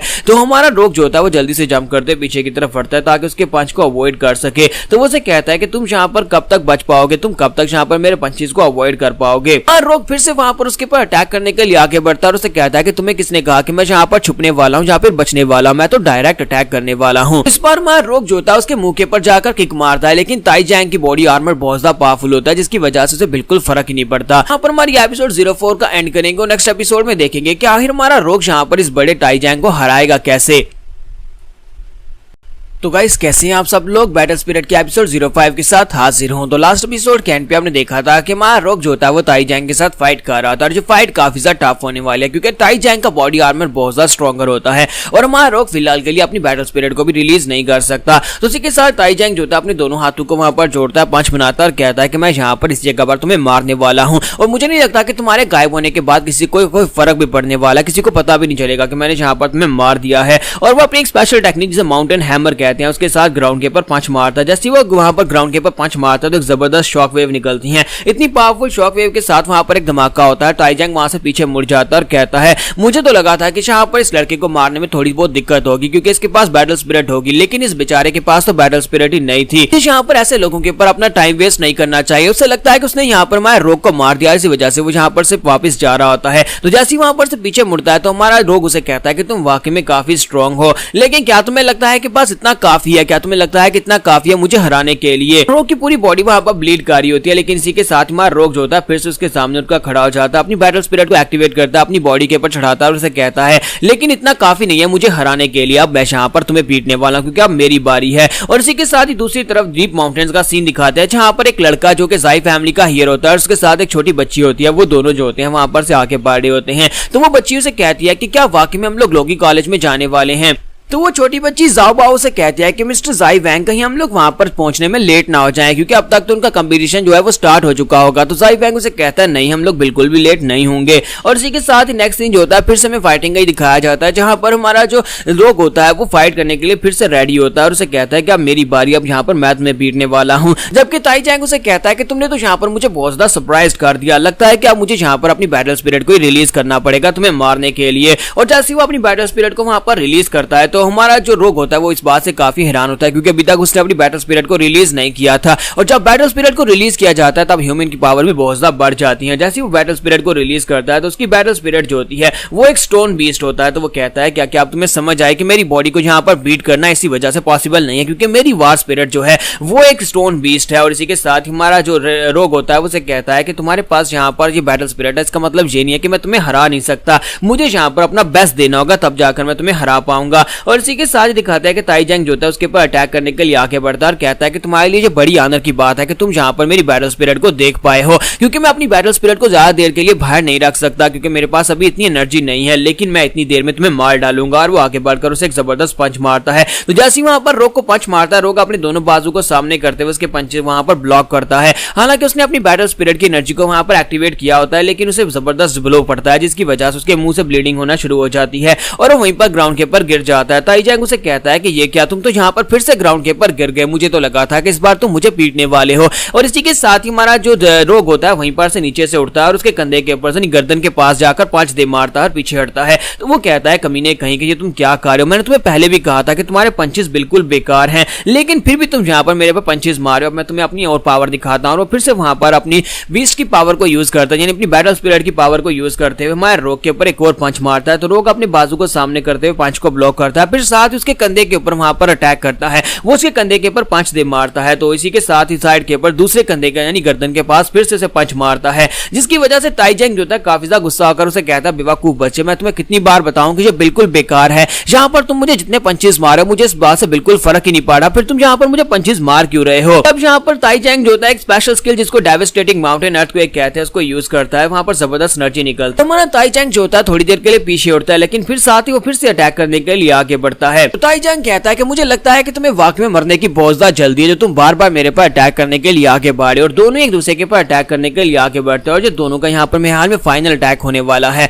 और इसी के साथ ही दिखाता है कि मार रोग जो होता है उसके मुंह के ऊपर एक जबरदस्त पंच मारता है। तो जैसे ही उसके मुंह पर पंच मारता है तो ताईजैंग को तो कुछ नहीं होता, लेकिन ताईजैंग का पंच जो उसके पेट पर पड़ता है वो बहुत ज्यादा जबरदस्त होता है, जिससे हमारा रोग जो होता है उड़ता हुआ पीछे जाकर दीवार के साथ पटकता है, वहां पर गिर जाता है। गिरने के बाद वो फिर से वहां पर से उठता है, लेकिन ताईजैंग वहां पर सही सलामत खड़ा होता है अपनी वार स्पिरिट के साथ। उसकी वार स्पिरिट जो होती है वहां पर से गायब हो जाती है, क्योंकि वार स्पिरिट को वो ज्यादा देर तक एक्टिवेट नहीं रख पाता, उसके पास अभी यहाँ पर इतनी एनर्जी नहीं होती। तो वो कहता है कि मुझे लगता है कि अब यहाँ पर तुम्हें मारने के लिए मुझे वार स्पिरिट की जरूरत नहीं पड़ेगी, जितने मैंने तुम्हें पंचेस मार दिए अब तो तुम यहाँ पर उठ भी नहीं पाओगे, और उसके बाद अब यहाँ पर अपने बेयर हैंड्स के साथ मैं तुम्हें मार सकता हूँ। तो वो सामने की तरफ देख रहा था, तो हमारा रोग जो होता है फिर से उठकर खड़ा हो जाता है और उसे कहता है कि यहाँ पर हर किसी की कोई ना कोई कमजोरी होती है। हाँ ये बात ठीक है कि तुम्हारी माउंटेन वॉल टेक्निक काफी ज्यादा पावरफुल है और तुम्हारी बॉडी के ऊपर जो आर्मर है वो काफी ज्यादा स्ट्रॉन्गर है, लेकिन जितना ज्यादा बड़ा होगा बंदा उतनी ज्यादा उसकी बड़ी कमजोरी भी होगी, और जहां पर तुम्हारी भी कमजोरी है। और इस बात से ताईजैंग भी हैरान होता है। तो हमारा रोग जो होता है उसके सामने आकर खड़ा हो जाता है और कहता है कि तुम्हारी बॉडी जहां पर फ्लैश के साथ ही बनी है, यानी कि हमारी तरह मांस के साथ बनी है, और तुम्हारी जहां पर एक कमजोरी है। तो वो कहता है कि बकवास बंद करो, मेरी कोई कमजोरी नहीं है। तुम्हें क्या लगता है कि तुम जहां पर अपने पंचेस के साथ छोटे छोटे पंचेस के साथ मुझे हरा सकते हो, मेरी बॉडी को डिस्ट्रॉय कर सकते हो। तो रोग उसे कहता है कि मुझे एक बात तो बताओ, क्या कभी किसी बी ने तुम्हें डंक मारा है? तुम्हें पता है कि जब बी किसी को डंक मारती है तो उस वक्त इतना दर्द नहीं होता, लेकिन बाद में वहां पर बहुत ज्यादा दर्द होता है। सेम तुम्हारे साथ भी यहाँ पर यही होने वाला है। मैंने यहाँ पर अपनी स्पिरिचुअल एनर्जी को तुम्हारी बॉडी के अंदर इन्फ्यूज कर दिया। मैंने अपने पंचेस के अंदर अपनी वार स्पिरिट यानी अपनी बैटल स्पिरिट को एक्टिवेट किया हुआ था, और वो सारी बैटल स्पिरिट जब पंच मारा तो तुम्हारी बॉडी के अंदर चली गई। अब जबकि मैं जल्दी से उस बैटल स्पिरिट को एक साथ तुम्हारी बॉडी के अंदर से बाहर निकालूंगा तो क्या होगा, वो बैटल स्पिरिट तुम्हारी बॉडी के अंदर तुम्हारी स्पिरिट के साथ कनेक्टेड हो चुकी है। अगर मैं उसे एकदम से बाहर खींच लेता हूं तो उसी वक्त तुम्हें यहाँ पर बहुत ज्यादा दर्द होने वाला है। तुम्हें इतना तेज झटका लगेगा कि तुम यहीं पर ग्राउंड के ऊपर गिर जाओगे और बेहोश हो जाओगे। थोड़ी देर के लिए तुम अपना दिमागी सल्तनत खो दोगे। तो वो अपनी बैटल स्पिरिट को एक्टिवेट करता है और उसे वापस खींचने की तैयारी करता है, जबकि ताईजैंग चलाकर उसे कहता है रुको रुको प्लीज, हम लोग जहां पर बात कर सकते हैं, मैं तुम्हें पास दे देता हूं। लेकिन हमारा रोग से कहता है कि नहीं, मैं यहां पर तुमसे बात नहीं करूंगा। और इसी के साथ वो एक स्पेशल टेक्निक जिसे शार्प एज कहते हैं,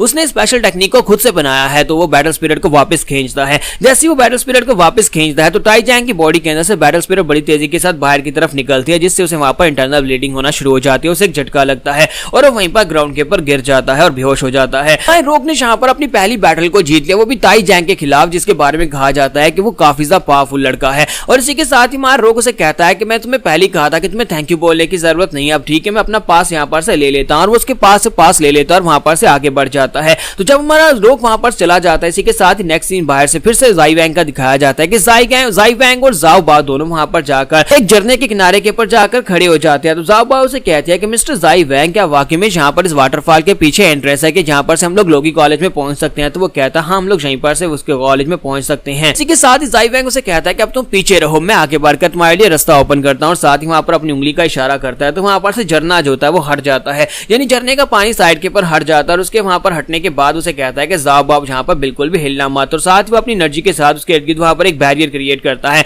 जो बैरियर के साथ वहां पर उसे उड़ाकर अपने साथ पानी के अंदर से लेकर आगे बढ़ता है, क्योंकि वो खुद वहां पर पर पानी के ऊपर चल सकता है। तो साई वैंग उसे कहता है कि चलो फिर हम भी चलते हैं लोकी कॉलेज में, जाकर अपने टेस्ट को पास करते हैं, क्योंकि टेस्ट को पास करना काफी ज्यादा जरूरी है। और इसी के साथ ही नेक्स्ट सीन जो होता है फिर से अंदर का दिखाया जाता है, जहां पर ताई जैंग जो होता है ग्राउंड के ऊपर बेहोश पड़ा होता है और एक कौवा जो होता है उसके ऊपर आकर बैठा होता है, साथ उसके ऊपर बीट भी कर देता है। और इसी के साथ ताई जैंग को होश आती है, वो उठकर बैठ जाता है और कहता है कि मेरा सर दर्द कर रहा है, मुझे लगा नहीं था कि उस लड़के के पास ऐसी कोई स्किल्स होंगे, उस लड़के ने तो यहाँ पर मुझे चालाकी के साथ हरा दिया है। इसी के साथ उसे पीछे से आवाज आती है, एक लड़का जो होता है वहां पर ऊपर बिल्डिंग के ऊपर बैठकर उसे कहता है कि तुम्हारे सर के ऊपर तो एक परिंदे ने टट्टी कर दी है। ताई जैंग जैसे वहां पर उस लड़के की तरफ देखता है, उसे देखते उसे एक झटका लगता है, क्योंकि जब वो उसकी तरफ देखता है साथ उसकी बैटल स्पिरिट को देखता है, तो उसकी बैटल स्पिरिट को देखने के बाद वो कहता है ऐसा कैसे हो सकता है, ये तो जान जिंग है, लेकिन ये तो एक वार हीरो है, फिर यहाँ पर इस जगह के ऊपर क्या कर रहा है, इसका यहाँ पर स्टूडेंट्स के असेसमेंट के दौरान क्या काम है। यहाँ पर हम लोग अपनी एपिसोड 05 का एंड करेंगे और नेक्स्ट एपिसोड में देखेंगे कि एक वार हीरो यहाँ पर क्या कर रहा है, उसका इस जगह के ऊपर क्या काम है, क्या वो यहाँ पर ट्रबल कास्ट करने के लिए आया है। तो गाइस कैसे आप सब लोग बैटल स्पिरिट के एपिसोड 6 के साथ हाजिर हो। तो लास्ट एपिसोड के एंड पे हमने देखा था कि एक वार हीरो जो होता है वहां पर असेसमेंट अरीना में पहुंच जाता है, जहां पर बच्चों का टेस्ट चल रहा होता है। वहां पर नीचे उतरता है, ताई जैंग से कहता है कि तुमने तो यहाँ पर बहुत ही बुरी तरह से मार खाई है, मैंने सारे की सारी फाइटिंग ऊपर खड़े होकर देखी है। कि ताई जैंग जो होता है उसके वहां पर नीचे उतरने के बाद से कहता है कि सर बताएं कि मैं आपके साथ ही। ताई जैंग वहां पर सोच रहा था कि मुझे यहाँ पर बहुत ही पावरफुल प्रेशर महसूस हो रहा है, इसे देखकर लगता है कि हम लोग सेम लेवल के ऊपर नहीं है। ये वार हीरो है और यहाँ पर क्या कर रहा है, इसकी वार स्पिरिट भी यहाँ पर एक्टिवेटेड है। वार हीरो जो होता है वो से कहता है कि क्या तुम्हें पता है कि यहाँ पर उस लड़के ने क्या किया, उस लड़के ने बहुत ही इंटरेस्टिंग काम किया, उस लड़के ने यहाँ पर अपनी बैटल स्पिरिट को तुम्हारी बॉडी के अंदर इंजेक्ट कर दिया, उसकी स्पिरिचुअल एनर्जी को तुम्हारी बॉडी के अंदर डाला, और उसके बाद जब यहाँ पर तुम्हें इस बात का अंदाजा भी नहीं था, उसने एकदम से अपनी स्पिरिचुअल एनर्जी को वापस खींच दिया, जिसकी वजह से तुम्हारी बॉडी के ऊपर बहुत ही बड़ा झटका लगा, जिसकी वजह से तुम यहाँ पर हार गए हो। तो यहाँ पर उस लड़के से फाइट करना चाहता हूँ और देखना चाहता हूँ कि ये लड़का और क्या कुछ कर सकता है। तो ताई जैंग कहता है शुक्र है कि इसने यहाँ पर मुझे इग्नोर कर दिया। और इसी के साथ ही जब वो वहां पर जाने लगता है तो वो कहता है कि तुमने थोड़ी देर पहले यहाँ पर क्या कहा था कि तुम्हारी बॉडी जो है वो इंडिस्ट्रक्टेबल है, यानी कि कोई तुम्हारी बॉडी को तोड़ नहीं सकता। तो वो कहता है नहीं नहीं ऐसी बात नहीं है, मैं तो बस यहाँ पर उस लड़के के सामने लंबी लंबी छोड़ रहा था, ऐसी बात नहीं है, मेरी बॉडी यहाँ पर इतनी भी इंडिस्ट्रक्टेबल नहीं है। क्या बेचारा ताई जैंग वहां पर उसके सामने भी बात ही कर रहा था कि उसकी स्पिरिट जो है वो सिर्फ और सिर्फ यहाँ पर उसकी बॉडी को एक आर्मर देती है, जिससे उसका डिफेंस काफी स्ट्रॉन्ग हो जाता है। इसी के साथ उसके माथे के ऊपर वहां से उसकी बॉडी के ऊपर एक कट लगता है और उसका सर जो होता है दो हिस्सों में वहां पर कट जाता है, क्योंकि दूसरी तरफ से उस लड़के ने यानी वार हीरो ने वहां पर अपनी जो स्पिरिट होती है उसकी तलवार को यूज करते हुए उसके ऊपर एक स्लैश लगाई होती है। तो वो उस लड़के को यानी ताई जैंग को वहीं पर उसकी बॉडी को काट देता है और कहता है कि मुझे तो लगा था कि तुम्हारा आर्मर काफी ज्यादा टफ होगा, लेकिन ये तो बहुत ज्यादा कमजोर निकला, तुम्हारे तो यहाँ पर टुकड़े टुकड़े हो गए हैं। उसको मारने के बाद वो वहां पर से अब आगे बढ़ता है रोक के पीछे, ताकि वो जाकर रोक को पकड़ सके। और यहीं पर मिस्टर गाओ को इन्फॉर्मेशन मिलती है कि यहाँ पर रीना में एक लड़के की मौत हो गई है। तो वहां पर उस इन्फॉर्मेशन को लेने के बाद वो डायरेक्टर से कहता है कि डायरेक्टर सर मुझे लगता है कि आपको खुद वहां पर चलना चाहिए, इस टेस्ट के दौरान एक लड़के की मौत हो गई है। तो डायरेक्टर उसे कहता है कि तुम्हें क्या लगता है कि ये सब कुछ किसने किया है। तो वो कहता है कि यहाँ पर एक वार हीरो फिर रहा है। तो वो कहता है कि मुझे लगा ही था कि वो कमीना यहाँ पर जरूर आएगा, वो हर बार ऐसे ही करता है। तो इसी के साथ ही मिस्टर गाओ से कहते हैं लेकिन शायद आपने मेरी बात को ध्यान से सुना नहीं, उसने एक डिसाइपल को मार दिया है, उसने किसी ऐसे वैसे बंदे को नहीं मारा, उसने एक जायंट ताई जैंग को मारा है जो कि क्लास ए के क्रिमिनल का बेटा है, और आपको यहाँ पर इस बात को सीरियसली लेने की जरूरत है। तो ये बात सुनते ही प्रेसिडेंट जो होता है वो कहता है क्या क्लास ए के हीरो का बेटा, उसने यहाँ पर कमीने ने क्या कर दिया। और इसी के साथ उठकर खड़ा हो जाता है, कहता है मुझे लगता है मुझे खुद यहाँ पर से जाना पड़ेगा।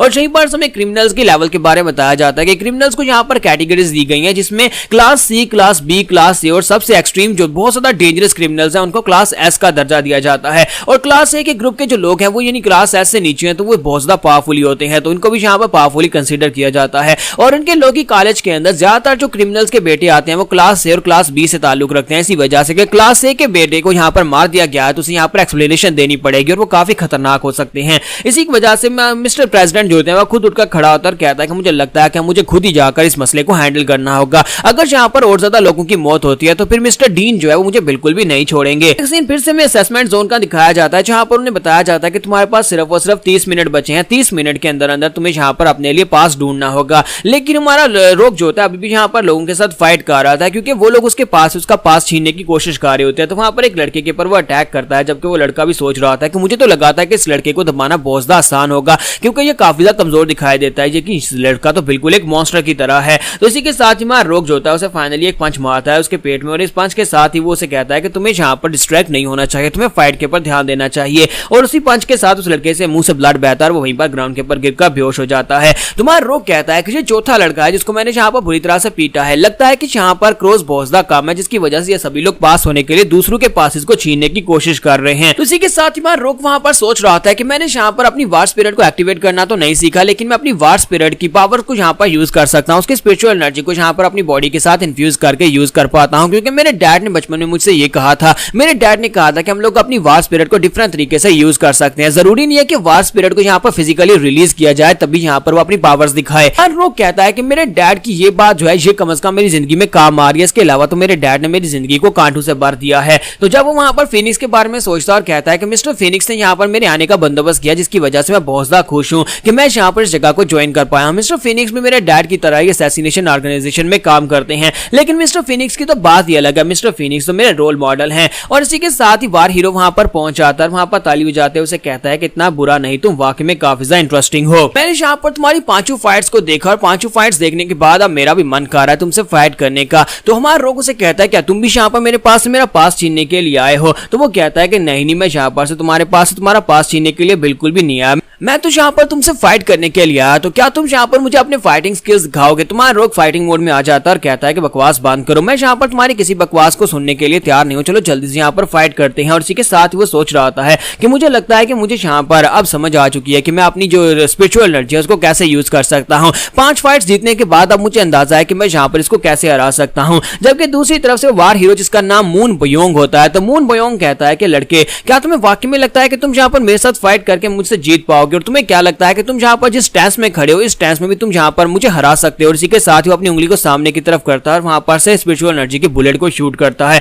और वो स्पिरिचुअल एनर्जी की बुलेट जो होती है वो हमारे रोग के गाल के ऊपर से गुजरती है, जिसकी वजह से उसके गाल के ऊपर कट लग जाता है। और इस बात से वो बहुत ज्यादा हैरान होता है और कहता है कि ऐसा कैसे हो सकता है, तुमने यहाँ पर स्पिरिचुअल एनर्जी को बुलेट की फॉर्म में कैसे शूट किया? तो वो उसे कहता है तुम हैरान हुए, तुम्हें क्या लगा था कि स्पिरिचुअल एनर्जी सिर्फ तुम्हें यूज करनी आती है? तुम्हें क्या लगा था कि तुम स्पिरिचुअल एनर्जी को दूसरे की बॉडी के अंदर इंजेक्ट करोगे और जल्दी से उसे खींचोगे तो यहाँ पर ये ट्रिक सभी के ऊपर काम करेगी? क्या तुम्हें पता है कि मुझे ब्लड की स्मेल बहुत ज्यादा पसंद है और अब जबकि तुम्हारा ब्लड बह रहा है तो मुझे बहुत ज्यादा मजा आएगा, मुझे और ज्यादा ब्लड चाहिए। और साथ ही उसे कहता है कि मैं तुम्हें यहाँ पर एक और ट्रिक दिखाता हूँ कि हम लोग यहाँ पर अपनी जो वार स्पिरिट होती है यानी बैटल स्पिरिट होती है उसकी हम लोग स्पिरिचुअल एनर्जी को यहाँ पर किसी भी शेप में यूज कर सकते हैं। और उसकी बैटल स्पिरिट की एनर्जी को वहां पर तलवारें बनाकर अपने हाथ में पकड़ लेता है और कहता है क्या तुम देख पा रहे हो, मैं यहाँ पर इस एनर्जी को फिजिकल फॉर्म दे सकता हूँ और इसे यहाँ पर तलवार बनाकर यूज कर सकता हूँ। यहाँ पर उसे अपना नाम बताता है और उसे कहता है कि मेरा नाम मून बियोंग है और मैं यहाँ पर तुम्हें चैलेंज करता हूँ, चलो देखते हैं कि हम दोनों में से यहाँ पर फाइट को कौन जीतता है। तो अगर सच्ची बताऊं तो मैं यहाँ पर तुम्हारा किलर हूँ और तुम्हें यहाँ पर मारने वाला हूँ। रोग जैसे वहां पर देखता है कि उसने यहाँ पर अपनी एनर्जी को यूज करते हुए तलवारें बना ली है, तुम्हारा रोग कहता है कि इसका मतलब यह है कि ये बंदा काफी ज्यादा एडवांस लेवल के ऊपर है, मैं यहाँ पर इसे लीड लेने नहीं दे सकता। अगर मुझे यहाँ पर इसे हराना है तो फिर मुझे यहाँ पर इसके ऊपर पहले अटैक करना होगा।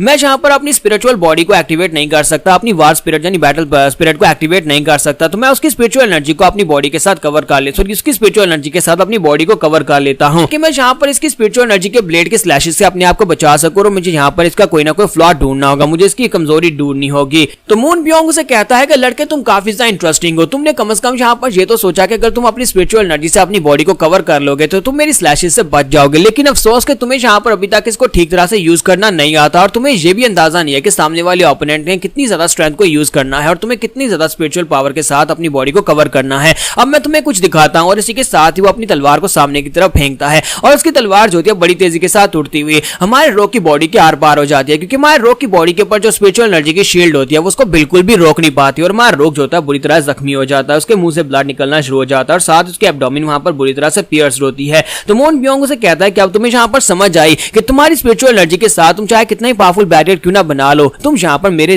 कैलिबर के बंदे को बिल्कुल भी नहीं रोक पाओगे। रोग जो होता है वहां पर अपने पेट के ऊपर हाथ रख के खड़ा होता है, कहता है कि जो बहुत ज्यादा दर्द कर रहा है, इसका मतलब यह है कि इस बंदे के सामने मेरे जीतने के चांसेस 0 हैं। दूसरी तरफ से मून बियोंग उसे कहता है कि मुझे लगता है कि तुम्हें यहाँ पर बहुत ज्यादा दर्द हो रही होगी, लेकिन अफसोस कि मुझे इस बात से बिल्कुल भी फर्क नहीं पड़ता, क्योंकि मैं यहाँ पर तुम्हें मारने के लिए आया हूँ, ना कि यहाँ पर तुम्हारे पर तरस खाने के लिए। तो यहाँ पर हमारी एपिसोड 06 का एंड होता है। तो नेक्स्ट एपिसोड में देखेंगे क्या हमारा रोग यहाँ पर इस ओपोनेंट यानी मून बियोंग के खिलाफ भी जीत पाएगा या नहीं, और मून बियोंग यहाँ पर इसे मारना क्यों चाहता है, आखिर इसका यहाँ पर रोग के साथ क्या कनेक्शन है, ये हमें नेक्स्ट एपिसोड में पता चलेगा। तो एपिसोड एपिसोड की एक्सप्लेनेशन अच्छी लगी हो तो कमेंट करके जरूर बताइएगा और वीडियो को लाइक करना मत भूलिएगा। Thank you. तो गाइस कैसे हैं आप सब लोग, बैटल स्पिरिट के एपिसोड 07 के साथ हाजिर हूं। तो लास्ट एपिसोड के एंड पे हमने देखा था कि हमारा रोग जो होता है वहां पर उसकी एनर्जी की स्वर्ड के साथ हिट होता है, जिसकी वजह से उसका खून बह रहा होता है और उसे दर्द हो रही होती है। जबकि दूसरी तरफ से मून बॉयोंग से कहता है कि तुम्हें क्या लगता है कि मुझे जहां पर इस बात से कोई फर्क पड़ता है कि तुम्हें कितना दर्द हो रहा है, क्योंकि मैं तो जहां पर तुम्हें मारने के लिए आया हूं। और इसी के साथ उसे कहता है कि तुम तो अभी जहां पर बहुत ज्यादा छोटे बच्चे हो, तुम्हें तो बिल्कुल पता ही नहीं है कि स्पिरिचुअल एनर्जी को कैसे कैसे यूज किया जा सकता है। क्या तुम्हें पता है कि हम लोग अपनी स्पिरिचुअल एनर्जी को सिर्फ और सिर्फ यहाँ पर शील्ड बनाने के लिए नहीं बल्कि बहुत सारे कामों के लिए यूज कर सकते हैं। हमारी बैटल स्पिरिट को यहाँ पर रिलीज करना भी जरूरी नहीं होता, हम लोग अपनी बैटल स्पिरिट को दूसरे तरीकों से यहाँ पर यूज कर सकते हैं। उसकी एनर्जी को अगर उंगली में चैनल करोगे तुम उसे बुलेट की तरह शूट कर सकते हो। अगर तुम उसे यहाँ पर अपने हेड में यूज करोगे तो तुम उसके साथ अपने दिमाग को तेज कर सकते हो, बॉडी को स्ट्रॉन्ग बना सकते हो, जहाँ तक अपने पाम में किंग कॉन्ग की तरह यहाँ पर उसको अपनी फास्ट स्पीड के लिए यूज कर सकते हो। मैं यहाँ पर एक और बात बताता हूँ कि अगर तुम यहाँ पर एडवांस लेवल पर पहुंच जाते हो जहाँ पर तुम स्पिरिट को यहाँ पर मैनिफेस्ट कर सकते हो, तो उसके साथ तुम यहाँ पर उसको मटेरियलाइज कर सकते हो, जैसे कि मैं जहां पर अभी तुम्हें दिखाने वाला हूं। और इसी के साथ ही फिर से वहां पर अटैक करता है,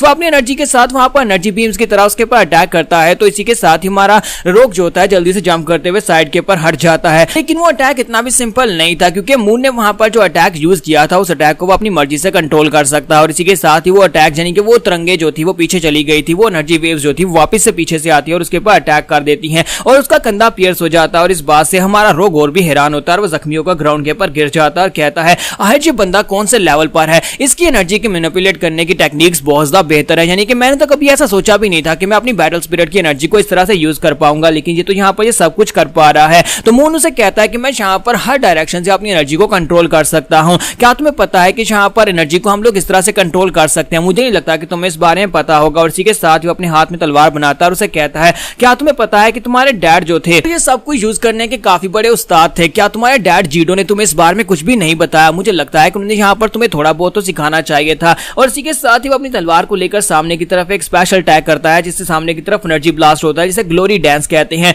और हमारा रोग उसके साथ हिट होने के बाद उड़ता पीछे जाकर दीवार के साथ टकराता है। हमारा रोग वहां पर सोच रहा था कि मुझे लगता है कि यहाँ पर आने के बाद भी मेरे डैड की वजह से मेरे लिए मुश्किल क्रिएट हो रही है और ये बंदा मेरे डैड की वजह से मेरे पर अटैक कर रहा है। और दूसरी तरफ यंग मास्टर जाई वैंग को दिखाता है कि जाई वैंग जो होता है वो भी एनर्जी की स्पिरिचुअल एनर्जी को फ्लक्चुएशंस को महसूस करता है और कहता है कि लगता है कि कोई फाइट कर रहा है। और इसी के साथ ही वो से कहता है कि जाओ बाबू, मुझे लगता है कि मुझे यहाँ पर से चलना चाहिए। तो वो कहती है हाँ हाँ ठीक है मैं आ रही हूँ। और वो वहां पर से पास कलेक्ट कर रही होती है और कहती है कि हमारे पास तो यहाँ पर टोटल 20 पासेस हो चुके हैं, तो हम लोग यहाँ पर तो आसानी से पास हो जाएंगे। तो वो से कहता है कि हमें यहाँ पर 20 की जरूरत नहीं है, सिर्फ 2 को रख लो और बाकी के सभी को वहीं पर फेंक दो। तो वो कहती है आई आई बॉस मैं यहाँ पर आ गई। और इसी के साथ ही वहां पर बाकी के पासेस को फेंक देती है। और दूसरी तरफ दिखाते हैं कि डायरेक्टर और उसके साथ मिस्टर गाओ जो होते हैं वो लोग भी बिल्डिंग के ऊपर आकर खड़े हो जाते हैं और यहाँ पर फाइटिंग को देखना शुरू कर देते हैं। तो प्रेसिडेंट कहते हैं कि देखो तो जरा यहाँ पर जो अटैक था वो काफी ज्यादा पावरफुल था, लगता है कि ये वार हीरो यानी कि मून बायरियोंग जो है ये काफी ज्यादा पावरफुल है, यानी कि इसके बारे में तुम्हें पहले से पता है कि वो पावरफुल है। लेकिन वो लड़का रोग अभी तक उसके सामने खड़ा है, इसका मतलब यह है कि वो भी कुछ कम नहीं है। तो डायरेक्टर कहता है कि मुझे पता था कि ये कमीना मून यहाँ पर कोई ना कोई ट्रबल काज जरूर करेगा, क्योंकि हर बार के कंपटीशन में इसका यही रोना होता है, हर बार कंपटीशन में ये ऐसे ही कुछ करता है। लेकिन इस वक्त यहाँ पर किसके साथ फाइट कर रहा है, क्योंकि दूसरी तरफ वहां रोग जो होता है वहां पर गिरा पड़ा होता है और वहां पर काफी ज्यादा धुआं होता है। तो प्रेसिडेंट जैसे वहां पर सामने की तरफ देखता है तो वो देखकर काफी हैरान होता है और कहता है ये तो रोग है, यानी ये जीडो का बेटा है।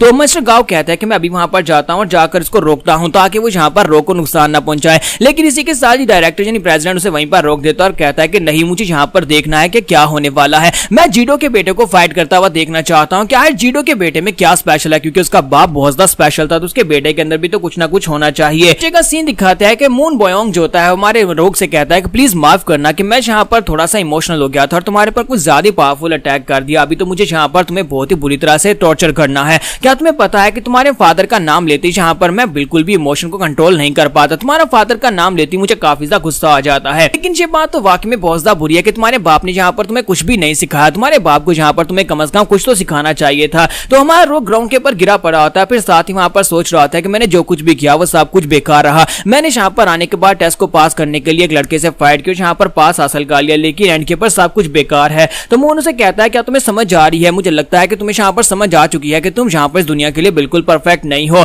अब जल्दी से उठकर खड़े हो और अपनी स्पिरिट को रिलीज करो। अगर तुम अपनी बैटल स्पिरिट को रिलीज नहीं करोगे तो फिर तुम यहाँ पर जीत नहीं पाओगे। और इसी के साथ ही वो अपनी बैटल स्पिरिट को रिलीज करता है। उसकी बैटल स्पिरिट का नाम अमिताभा होता है। तो वो कहता है कि अब मैं यहाँ पर सीरियस होने वाला हूँ, तो अगर तुम यहाँ पर जिंदा रहना चाहते हो तो सीरियस होना पड़ेगा। और हमारा रोग उसकी तरफ देख रहा होता है, कहता है कितनी मेहनत करने का क्या फायदा हुआ जबकि मैं यहाँ पर आगे भी नहीं बढ़ सकता। मिस्टर गाओ जो होता है वो डायरेक्टर से कहता है कि डायरेक्टर क्या वाकई में वहां पर नहीं जाने वाले, क्या आप इस फाइट को रुकवाएंगे? नहीं। तो वो कहता है नहीं, मुझे यहाँ पर देखना है, मुझे देखना है कि वो लड़का रोग यहाँ पर उसके अमिताभा स्पिरिट के सामने कैसे टिक पाता है। और दूसरी तरफ दिखाते हैं कि मून जो होता है वो अपनी बैटल स्पिरिट को एक्टिवेट करने के बाद वहां पर अपने एक स्पेशल स्किल जिसका नाम अमिताभा रेन स्टॉर्म होता है इसको यूज करता है। तो वहां पर बहुत सारी एनर्जी जो होती है वो बारिश की तरह वहां पर नीचे ग्राउंड के ऊपर गिरती है, बिल्कुल जैसे आइस क्रिस्टल्स होती है, बिल्कुल वैसे ही वहां पर एनर्जी बीम्स जो होती है ग्राउंड के ऊपर जाकर गिरती है। तो वहां पर से धुआं हटने के बाद दिखाते हैं कि वो काफी सारी बीम्स जो होती है हमारे रोग की बॉडी के अंदर भी दंस चुकी होती है। तो वो उसे कहता है कि रोग तुमने तो मुझे काफी ज्यादा डिसअपॉइंट कर दिया, जीडो का बेटा होने के नाते कम से कम तुम्हें यहाँ पर मुझे फेस तो करना चाहिए था। फिर साथ ही वो ऊपर देखता है और कहता है कि तुम दोनों कब तक यहाँ पर इस ड्रामा को देखने वाले हो, मुझे लगता है कि तुम लोगों को यहाँ पर आकर मुझे रोक देना चाहिए था। क्या तुम लोग यहाँ पर इस लड़के में इंटरेस्टेड हो, इसी वजह से तुम यहाँ पर इस मैच को देख रहे हो?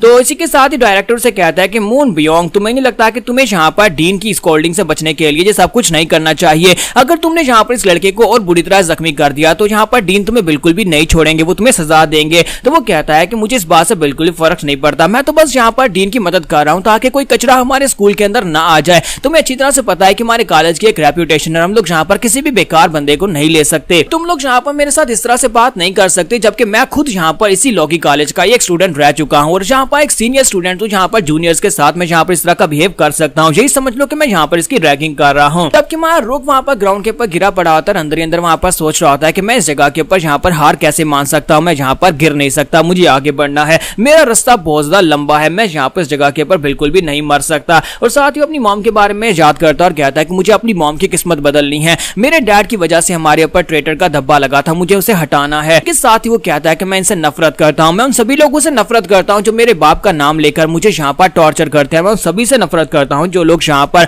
मुझे इस तरह देखना चाहते हैं, मुझे मिजरेबल देखना चाहते हैं, मेरी ये हालत करना चाहते हैं। तो जैसे ही वहां पर वो ये कहता है, इसी के साथ उसकी जो स्पिरिट होती है वहां पर एक्टिवेट होना स्टार्ट हो जाती है। तो वो कहता है कि मैं पूरी की पूरी दुनिया से नफरत करता हूँ। रोग की जो बैटल स्पिरिट होती है वो जब उसे गुस्सा आता है, जब किसी नफरत की भावना बहुत ज्यादा बढ़ जाती है तब वो एक्टिवेट होती है। तो जैसे ही वहां पर उसकी स्पिरिट जो होती है वो एक्टिवेट होना स्टार्ट होती है, वहां पर प्रेशर बढ़ना शुरू हो जाता है और उसके आसपास जितने भी एनर्जी क्रिस्टल्स होते हैं वो सारे के सारे क्रिस्टल्स वहां पर टूट जाते हैं और बहुत ही डेडली एनर्जी उसकी बॉडी के अंदर से निकल रही होती है। तो डायरेक्टर कहता है कि वहां पर क्या हो रहा है, देखो तो जरा यहाँ पर बहुत ही पावरफुल डेडली एनर्जी निकल रही है और सभी लोग उसी की तरफ ही देख रहे होते हैं। और यहीं पर से दिखाते हैं कि ज़ाई वैंग भी चलते चलते रुक जाता है और हमारी छोटी ज़ाओबाई उसे कहती है कि तुम यहाँ पर रुक क्यों गए ज़ाई वैंग, क्या हो गया? तो उसे कहता है कि मुझे यहाँ पर बहुत ही खतरनाक स्मेल आ रही है, ऐसे लगता है जैसे किसी ने ब्लड स्पिरिट को रिलीज किया जो इतनी खतरनाक है यहाँ पर पूरे की पूरी दुनिया को डिवावर कर जाए। हमारा रोग जो होता है वो अनकॉन्शियसली वहां पर अपनी बैटल स्पिरिट को रिलीज कर चुका होता है और उसकी बैटल स्पिरिट वहां पर रिलीज होने के बाद सिर्फ एक ही फिक्रा कह रही होती है कि मैं सभी को मार डालूंगा, सभी को मार डालूंगा, सभी को मार डालूंगा। और मून काफी ज्यादा खुश हो जाता है और कहता है कि रोग तुमने यहाँ पर बिल्कुल भी मुझे डिसअपॉइंट नहीं किया, अब यहाँ पर मजा आएगा। मैं यही तो देखना चाहता था कि यहाँ पर जीडो के बेटे के पास कौन सी बैटल स्पिरिट है। तो डायरेक्टर वहां पर कहते हैं कि आखिर ये किस किस्म की वार स्पिरिट है, मैंने आज से पहले कभी इस तरह की बैटल स्पिरिट को नहीं देखा,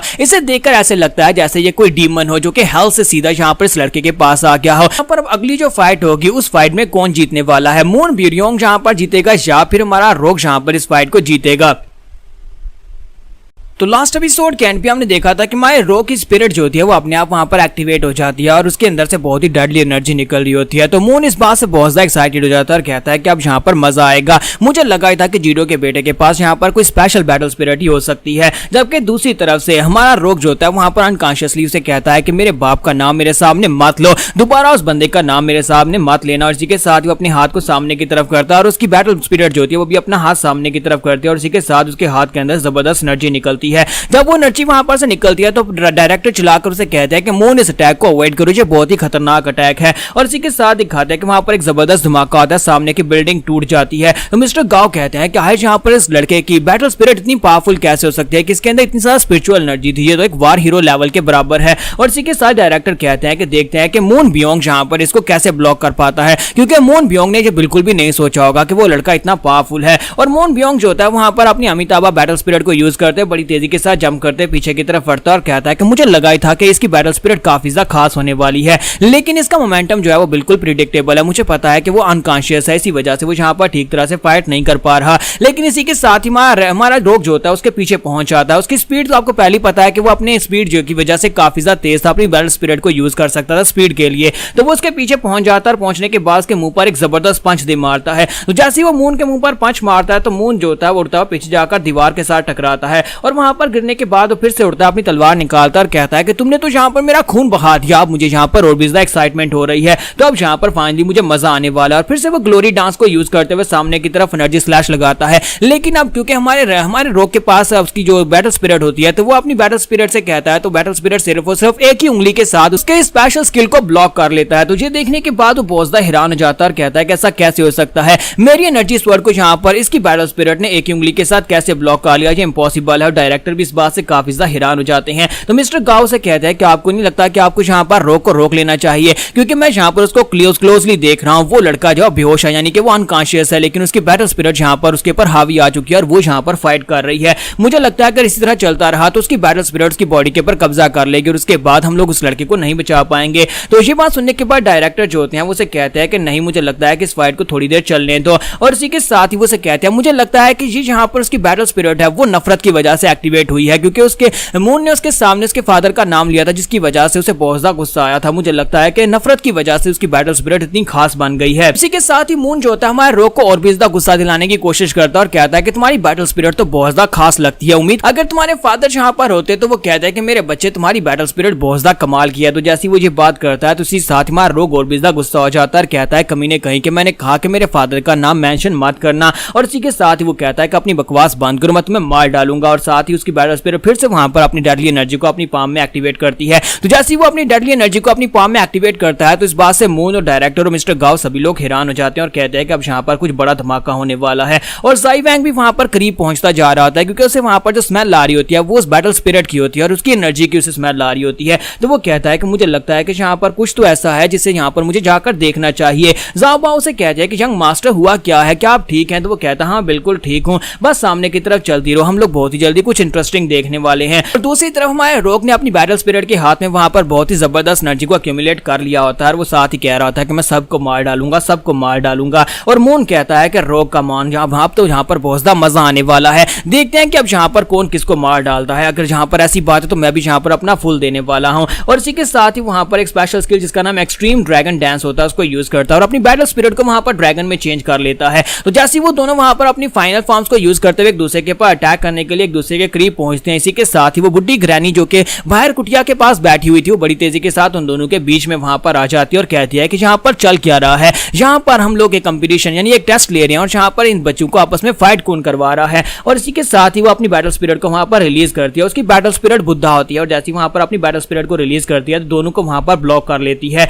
मिस्टर गाओ कहते हैं तो डिप्टी डीन है यानी वाइस प्रिंसिपल जो है वो यहाँ पर आ चुकी है, हम लोग यहाँ पर मरने वाले हैं। और इस बात से तो डायरेक्टर बेचारा भी घबरा जाता है। रोग के ऊपर जैसे अटैक होता है उसकी बैटल स्पिरिट वहां पर से गायब हो जाती है और वो पीछे गिर जाता है। साथ ही वो ग्रैनी की तरफ देखकर कहता है ये तो वही ग्रैनी है जो कि वहां पर उस कुटिया के बाहर बैठी स्वेटर बुन रही थी। जबकि मून जो होता है वो जल्दी से जंप करते हुए पीछे की तरफ हट जाता है, वक्त रहते हुए पीछे हट जाता है और कहता है कि जो बुड्ढी खुसट ने यहाँ पर बीच में आकर इस फाइट को रुकवा दिया, वरना मैं यहाँ पर देख पाता कि रोग का वो अटैक कितना ज्यादा पावरफुल होने वाला था जो अभी यहाँ पर मेरे पर वो करने वाला था। लेकिन इस बुड्ढी का ये अटैक वाकई में काफी ज्यादा पावरफुल है, ये इसी वजह से तो इसे यहाँ पर हमारे लोगी कॉलेज की वाइस प्रिंसिपल बनाया गया है। लेडी गाया एक बहुत ही पावरफुल इंसान है। रोग की बैटल स्पिरिट ने वहां पर अपने हाथ के अंदर जितनी स्पिरिचुअल एनर्जी को गैदर किया हुआ था वो सारी की सारी स्पिरिचुअल एनर्जी जो होती है वहीं पर पीछे टकराने की वजह से बिल्डिंग के साथ टकराकर फटती है, जिसकी वजह से एक जबरदस्त धमाका होता है। सभी लोग वहां पर अपने आप को वहां पर कवर करते हैं। वाइस प्रिंसिपल जो होती है वहां पर अपनी पावर्स के साथ उस एनर्जी ब्लास्ट को कंट्रोल करती है और इसी के साथ ही वो कहती है कि तुम दोनों जल्दी से नीचे आ जाओ।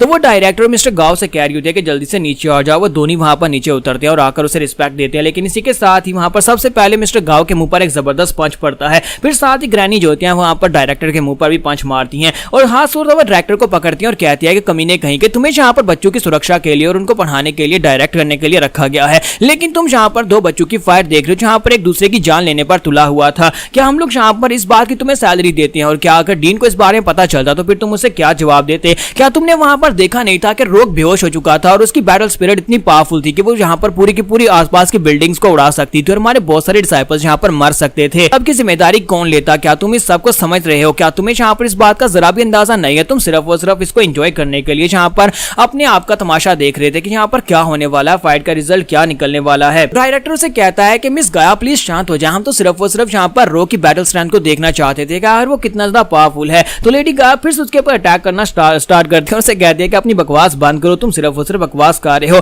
मुझे लगता है कि डीन को यहाँ पर नया डायरेक्टर ढूंढना चाहिए कि तुम्हारे जैसे बेवकूफ इंसान के हाथ में यहाँ पर कॉलेज की भागदौड़ देकर उसने गलती कर दी है। तो इसी के साथ ही मून आगे बढ़ता है और उसे कहता है कि वाइस प्रिंसिपल आपकी पावर्स तो वाकई में कमाल की हैं, आज भी बिल्कुल वैसी की वैसी हैं जब आप यंग हुआ करती थी। तो इसी के साथ ही लेडी गाया उसकी तरफ देखती है तो फिर साथ ही उसे कहती है कि मून ब्योंग चुपचाप यहाँ पर से चले जाओ, पहले मैं यहाँ पर जो इन लोगों ने मैस क्रिएट किया उसको साफ कर दूं, उसके बाद मैं तुम्हारी तरफ भी आऊंगी और तुम्हारा भी कुछ ना कुछ बंदोबस्त जरूर करूंगी। तो वो उसे कहता है कि प्लीज आप मेरी बात को यहाँ पर गलत समझ रही है, मैं तो यहाँ पर इस लड़के को बिल्कुल भी मारने की कोशिश नहीं कर रहा था, मैं तो बस यहाँ पर चेक कर रहा था कि जीडो का बेटा यहाँ पर कितना स्ट्रॉन्ग है और उसकी बैटल स्पिरिट क्या है। यहाँ पर ग्रैनी जो होती है उसकी दुखती नस के ऊपर हाथ रखती है, वो उसे कहती है कि यही वजह है, तुम्हारा यही एटीट्यूड है जिसकी वजह से जीडो ने यानी कि रोक के डैड ने यहाँ पर तुम्हें अपना पर्सनल डिसाइपल बनाने से इनकार कर दिया था, तुम्हारी बजाय उसने यहाँ पर फिनिक्स को चूज कर लिया था। ये बात सुनते ही वहाँ पर मून को भी झटका लगता है क्योंकि ये बात उसे बिल्कुल ही पसंद नहीं है। मिस्टर डायरेक्टर को ये बात पहले पता नहीं थी कि मून बायोंग जो है ये रोक के डैड यानी जीडो का डिसाइपल था और इसके साथ साथ फिनिक्स ये दोनों यहाँ पर जीडो के डिसाइपल हुआ करते थे। तो वो कहता है मैंने कभी खबरें सुनी थी, यानी मेरे पास ये रूमर्स थे कि ये फिनिक्स और ये दोनों यानी मून बियोंग ये दोनों जीडो के डिसाइपल्स हुआ करते थे, लेकिन आज मुझे ये बात वाकई में कंफर्म हो गई है। तो मून उसे कहता है कि मैं तो यहाँ पर इस सब के बारे में भूल भी चुका हूँ और स्पेशली उस जीडो के बारे में, उसने जो कुछ भी किया मुझे इस बात से बिल्कुल फर्क नहीं पड़ता। जबकि ग्रैनी उसे कहती है कि जरा खुद की तरफ देखो, तुम यहाँ पर उसके बेटे से भी फाइट में जीत नहीं पाया, अगर मैं यहाँ पर बीच में नहीं आती तुम यहाँ पर बहुत ही बुरी तरह जख्मी हो जाते। हालांकि उसके बेटे ने भी यहाँ पर स्टडी स्टार्ट की है जबकि तुम यहाँ पर एक वार हीरो हो। इसी के साथ ही मिस गाया जो होती है अपने लोगों से कहती है कि मिस्टर गाओ जल्दी से जाओ, जाकर रोक को ढूंढो, वो अभी बेहोश होगा, उसे जाकर मेडिकल रूम में लेकर जाओ, उसके पास है तो फिर उसे यहाँ पर डायरेक्टली पास कर देना। और साथ ही वो कहती है कि अब जबकि कंपटीशन का टाइम खत्म हो चुका है तो डायरेक्टर चलो जल्दी से यहाँ पर उन सभी बच्चों का नाम लिस्ट करो जिन लोगों ने यहाँ पर टेस्ट को पास किया है। तो वो कहता है हाँ क्यों नहीं ग्रैनी, मैं यहाँ पर अभी ये करता हूँ। और इसी के साथ ही मिस गाया फिर से उसके ऊपर अटैक करती है और कहती है कि तुम्हारी हिम्मत कैसे भी यहाँ पर मुझे ग्रैनी कहने की। यहाँ पर हम लोग अपनी एपिसोड 08 का एंड करेंगे और नेक्स्ट एपिसोड में देखेंगे कि हमारे रोक का पहला दिन कैसा होने वाला है अपने इस लॉगी कॉलेज में। तो गाइस कैसे हैं आप सब लोग? बैटल स्पिरिट के एपिसोड 09 के साथ हाजिर हो। तो लास्ट एपिसोड के एंड पे हमने देखा था कि मिस गाया जो होती है वहां पर डायरेक्टर से कहती है कि जाओ जाकर बच्चों की लिस्ट तैयार करो। मिस्टर गाओ से कहती है कि इस लड़के को जल्दी से मेडिकल ट्रीटमेंट रूम में लेकर जाओ। और इसी के साथ ही मून उसे कहता है कि मिस गाया आपको नहीं लगता कि यहाँ पर इस लड़के की जो बैटल स्पिरिट है वो यहाँ पर एक ऐसी बैटल स्पिरिट है जो कहीं पर से भी नहीं है? आपको नहीं लगता कि वो एक अलग ही जिंदगी है, यानी कि वो खुद से यहाँ पर जी सकती है? क्योंकि मैंने यहाँ पर देखा है जब वो लड़का फाइट कर रहा था वो अपनी बैटल स्पिरिट को कंट्रोल नहीं कर सकता था। हालांकि बैटल स्पिरिट जो होती हैं वो अपने इंसान के माइंड के अंदर से निकलती हैं और उन्हें यहाँ पर इंसान खुद कंट्रोल करता है। तो मिस गाया उसे कहती है कि बकवास बंद करो, तुम्हारा इस सब से कोई भी ताल्लुक नहीं है, जाओ यहाँ से, तुम्हें यहाँ पर इसके बारे में बिल्कुल ही फिक्र करने की जरूरत नहीं है। और इसी के साथ ही मिस्टर गाओ जो होते हैं वहां पर रोक को ढूंढ लेते हैं और उसे निकालने के बाद मेडिकल ट्रीटमेंट रूम में ले जाते हैं। और उसके बाद असेसमेंट के बारे में बताया जाता है कि सेकंड टेस्ट जो था उसको पास करने वाले जो बच्चे थे वो सभी लोग चुपचाप यहाँ पर अपनी क्लासेस में आ गए, जबकि वो सभी लोग जिन लोगों ने टेस्ट को फेल कर दिया चुपचाप यहाँ पर अकेडमी को छोड़कर वापस अपने घरों में चले गए,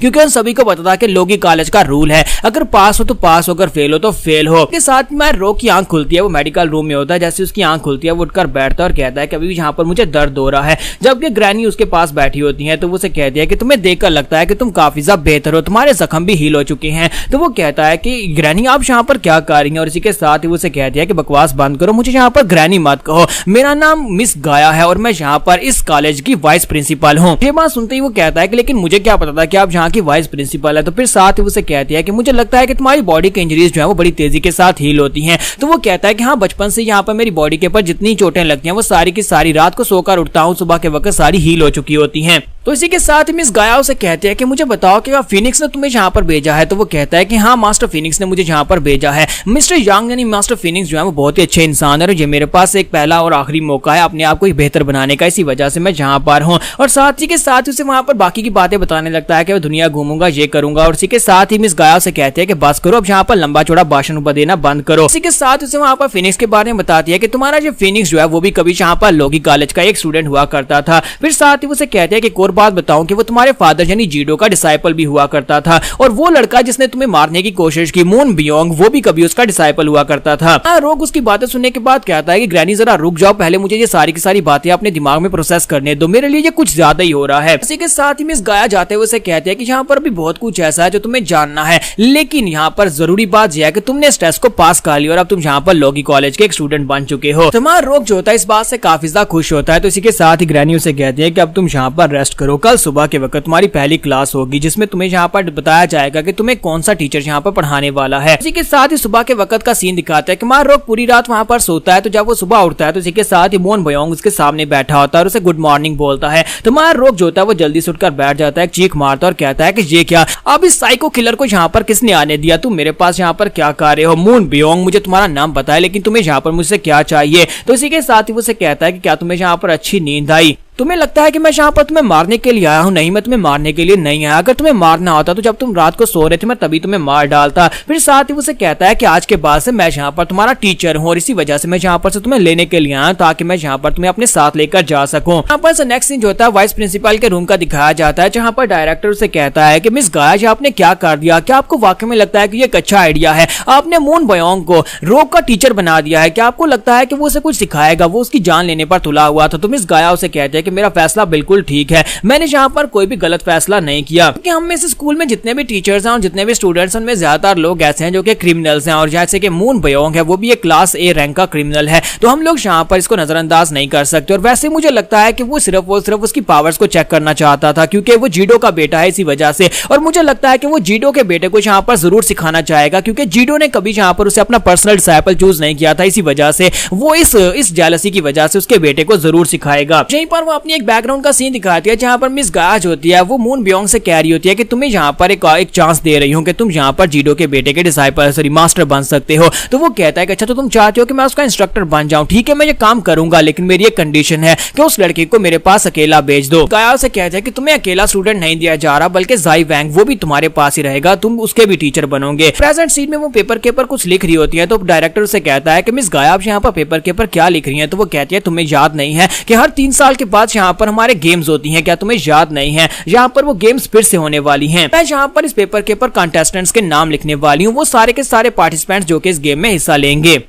तो यहाँ पर से नेक्स्ट सीन जो होता है हमें सुप्रीम काउंसिल बिल्डिंग का दिखाया जाता है, जहाँ पर कांग्रेसमैन और साथ में हमारे वार हीरोज जो होते हैं वो बैठे होते हैं एक मीटिंग के लिए। फिनिक्स को वहां पर स्पेशली बुलाया गया होता है, इस बात को लेकर वहां पर चर्चा हो रही होती है कि उसने रोग की मदद क्यों की लॉगी कॉलेज को ज्वाइन करने के लिए, क्योंकि रोग एक गद्दार का बेटा है, इसी वजह से क्योंकि वो वार हीरो है तो उसे यहाँ पर रोग की मदद नहीं करनी चाहिए थी। तो वो उसे कहता है क्या तुम यहाँ पर हमारे सामने इस बात को एक्सप्लेन करना चाहोगे कि तुमने यहाँ पर ये सब कुछ क्यों किया है। तो फिनिक्स उसे कहता है कि मैं यहाँ पर ये वाली बात तुम्हारे सामने एक्सप्लेन क्यों करूंगा, आखिर तुम्हारा लेवल ही क्या है जो तुम यहाँ पर मुझसे इस तरह की बात कर रहे हो। तो ये बात सुनते ही वो काफी ज्यादा गुस्सा आता है। तो फिनिक्स उसे कहता है कि मुझे लगता है कि जिन लोगों के पास यहाँ पर पावर है सिर्फ और सिर्फ वही मुझसे बात करे, तुम्हें यहाँ पर मुझसे बात नहीं करनी चाहिए। ये बंदा जो होता है ये काउंसलर ली का राइट हैंड होता है, उसे कहता है कि मिस्टर फिनिक्स मुझे लगता है कि तुम्हें यहाँ पर हमें जवाब देना चाहिए, तुम वार हीरो हो लेकिन इसका मतलब ये नहीं है कि तुम स्टेट से ऊपर हो। ये कंट्री जो है इस स्टेट यानी इस कंट्री को हम लोग चलाते हैं और तुम यहाँ पर हमारे अंडर काम करते हो, तुम्हें यहाँ पर हमें इस बात का जवाब देना ही पड़ेगा। आखिर तुमने यहाँ पर हिम्मत कैसे की उस लड़के रोग को यहाँ पर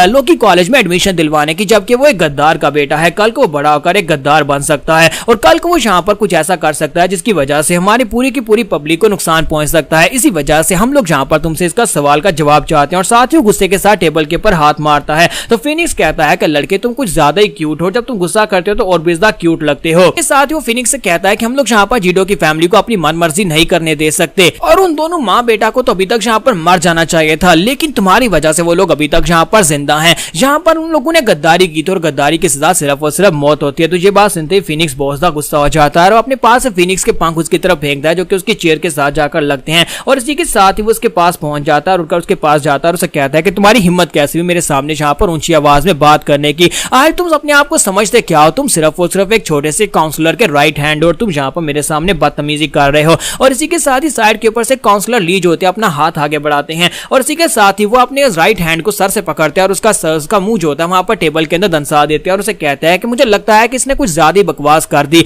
हाँ जी मेरा राइट हैंड है, लेकिन इसे कम से कम यहाँ पर फिनिक्स के सामने तमीज से बात करनी चाहिए। काउंसलर लियो से कहता है कि मिस्टर फिनिक्स, मुझे लगता है कि इस लड़के की बकवास बातों की वजह से आप यहाँ पर इस मीटिंग के रियल पर्पस को नहीं भूलेंगे। आपको यहाँ पर इसलिए बुलाया गया था ताकि हम लोग इन्फिल्ट्रेशन प्रोजेक्ट के बारे में बात कर सकें। तो फिनिक्स उसे कहता है कि मैं यहाँ पर तुम्हारे इस मिशन में साथ देने से मना करता हूँ, क्योंकि मैं एक वार हीरो हूँ। मैं कोई चीफ ऑफ आर्मी स्टाफ नहीं हूँ जो यहाँ पर अपने लोगों में से कोई स्पाइस को चूज करूँ जो कि दूसरे कंट्री में घुसकर इन्फिल्ट्रेट कर सके और वहां पर से इन्फॉर्मेशन गैदर कर सके। काउंसलर लियो से कहते हैं कि आप इस वक्त हमारे कंट्री के सबसे पावरफुल वार हीरो हैं और अगर आप यहाँ पर हमारा इस सब में साथ नहीं देंगे तो फिर हमारे कंट्री की हिफाजत कौन करेगा, हमारे कंट्री को दूसरे कंट्री से कौन बचाएगा। तो इसी के साथ ही वहां पर फिनिक्स के साथ जो दूसरी लड़की बैठी होती है जो कि इस वक्त इस कंट्री की 2nd नंबर की वार हीरो है, तो वो उन लोगों से कहते हैं अगर मैं यहाँ पर तुम लोगों से सही कहूँ तो ये हमारी जिम्मेदारी नहीं बनती कि हम लोग यहाँ पर तुम्हारे साथ मिलकर तुम्हारे इन्फिल्ट्रेशन मिशन यहाँ पर इस तरह के कोई प्रोजेक्ट्स करें। हम लोग वार हीरोज हैं। वार हीरोज का मतलब यह है कि हम लोग इस कंट्री की प्रोटेक्शन करेंगे। अगर कंट्री के ऊपर हमला होता है तो हम लोग यहाँ पर तुम्हारी मदद करेंगे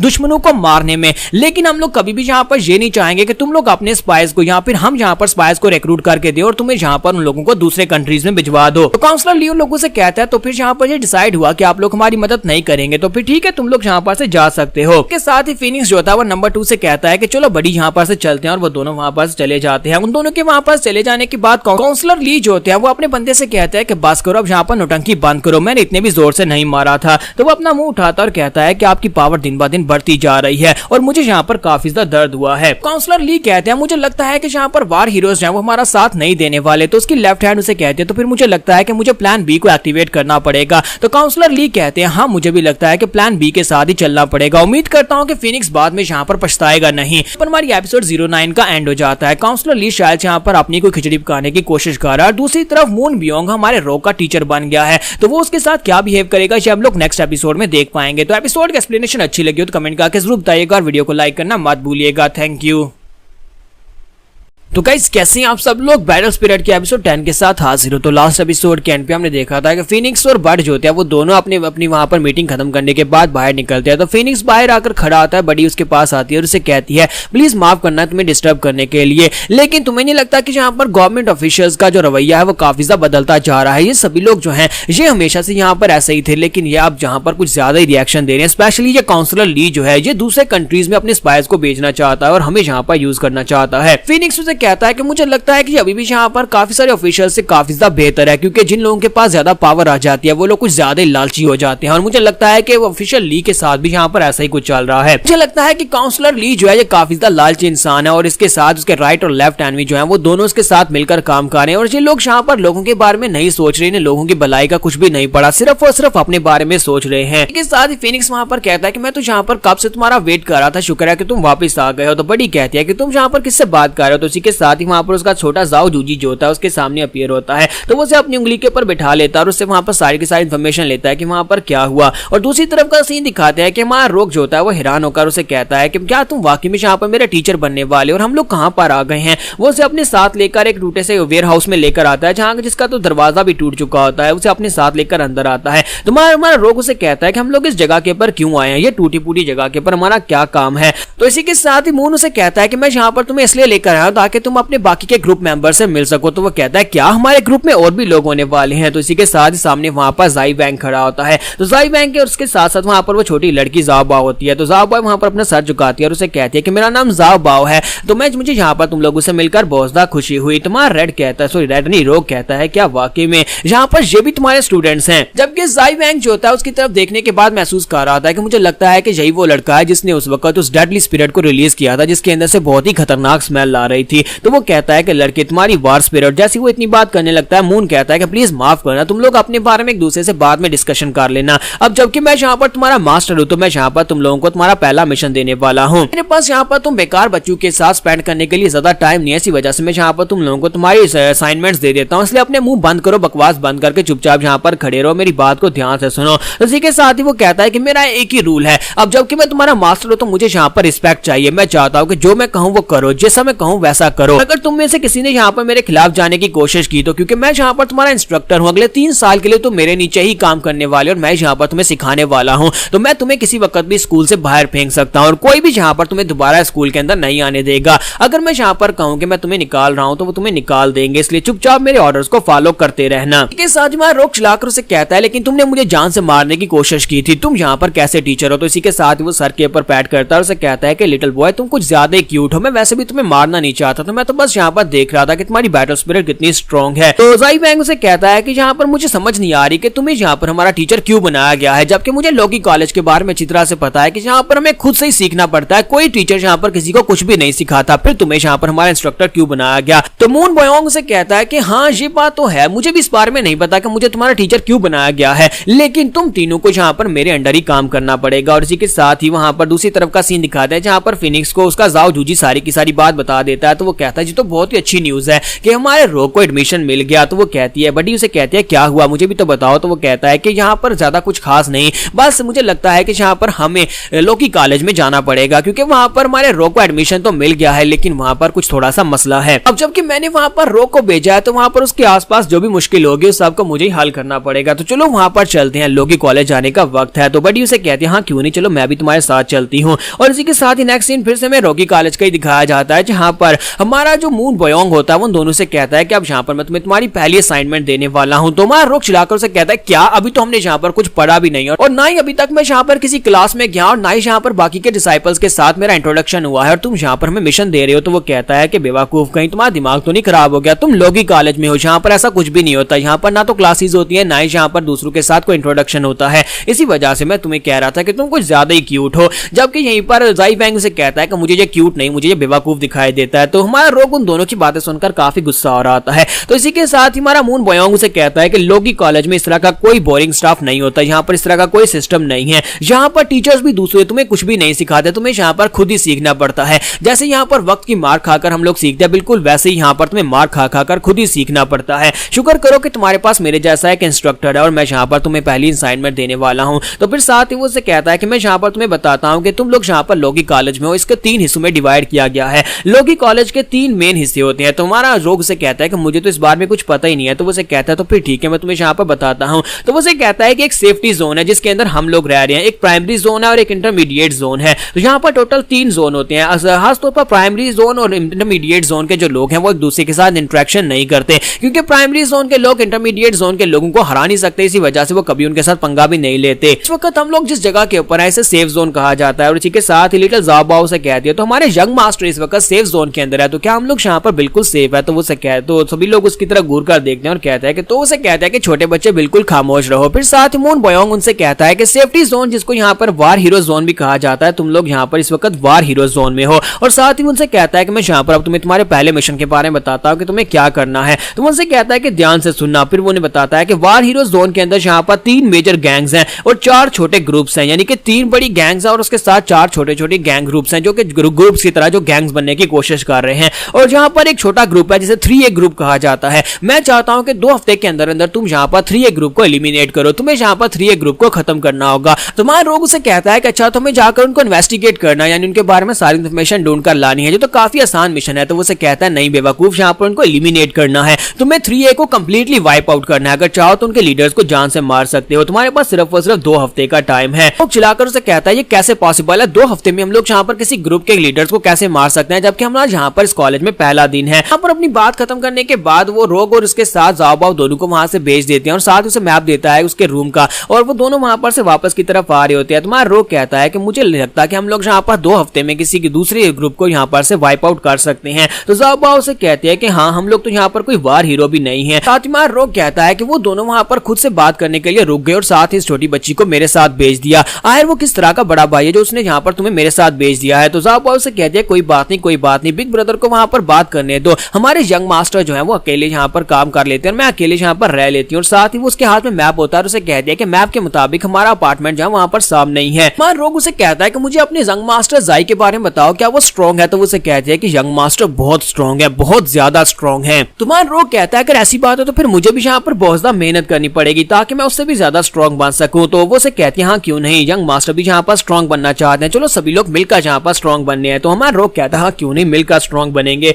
फिर साथ ही वो उसे कहते हैं कि मैं फ्रंट से जाकर एक राइट लेना होगा और उसके बाद हम लोग अपने अपार्टमेंट में पहुंच जाएंगे। तो जैसे वो लोग वहां पर से आगे बढ़ते हैं तो एक गली में से उन्हें आवाज आती है। तुम्हारा रॉक और वो दोनों वहीं पर रुक जाते हैं। तो इसी के साथ ही ज़ाओबाओ उसे कहते हैं मुझे लगता है कि वहां पर कोई बिल्ली हो सकती है। तुम्हारा रॉक कहता है हाँ कोई बिल्ली हो सकती है। जैसे वो उसे ये कहता है इसी के साथ ही वो भागती हुई आगे चली जाती है और कहती है मुझे जाकर देखना है, मुझे क्यूट किटीज बहुत ज्यादा पसंद है। तो जैसे वो भागती हुई गली में जाती है तो जाकर हैरान हो जाती है। तो रॉक कहता है क्या हुआ, क्या कोई बिल्ली है? तो वो कहती है नहीं, ये तो कोई बिल्ली नहीं है, ये तो एक बिग सिस्टर है। और इसी के साथ ही वो दोनों वहां पर आकर देखते हैं तो वो लड़की जो होती है बहुत ही बुरी हालत में जख्मी वहां पर पड़ी होती है। अब यहाँ पर लड़की की भी एंट्री हो चुकी है। तो अब नेक्स्ट एपिसोड में देखेंगे इस लड़की को यहाँ पर जख्मी किसने किया और यहाँ पर क्या कर रही है। तो यहाँ पर हमारी एपिसोड 10 का एंड करेंगे और नेक्स्ट एपिसोड में सब कुछ देखेंगे।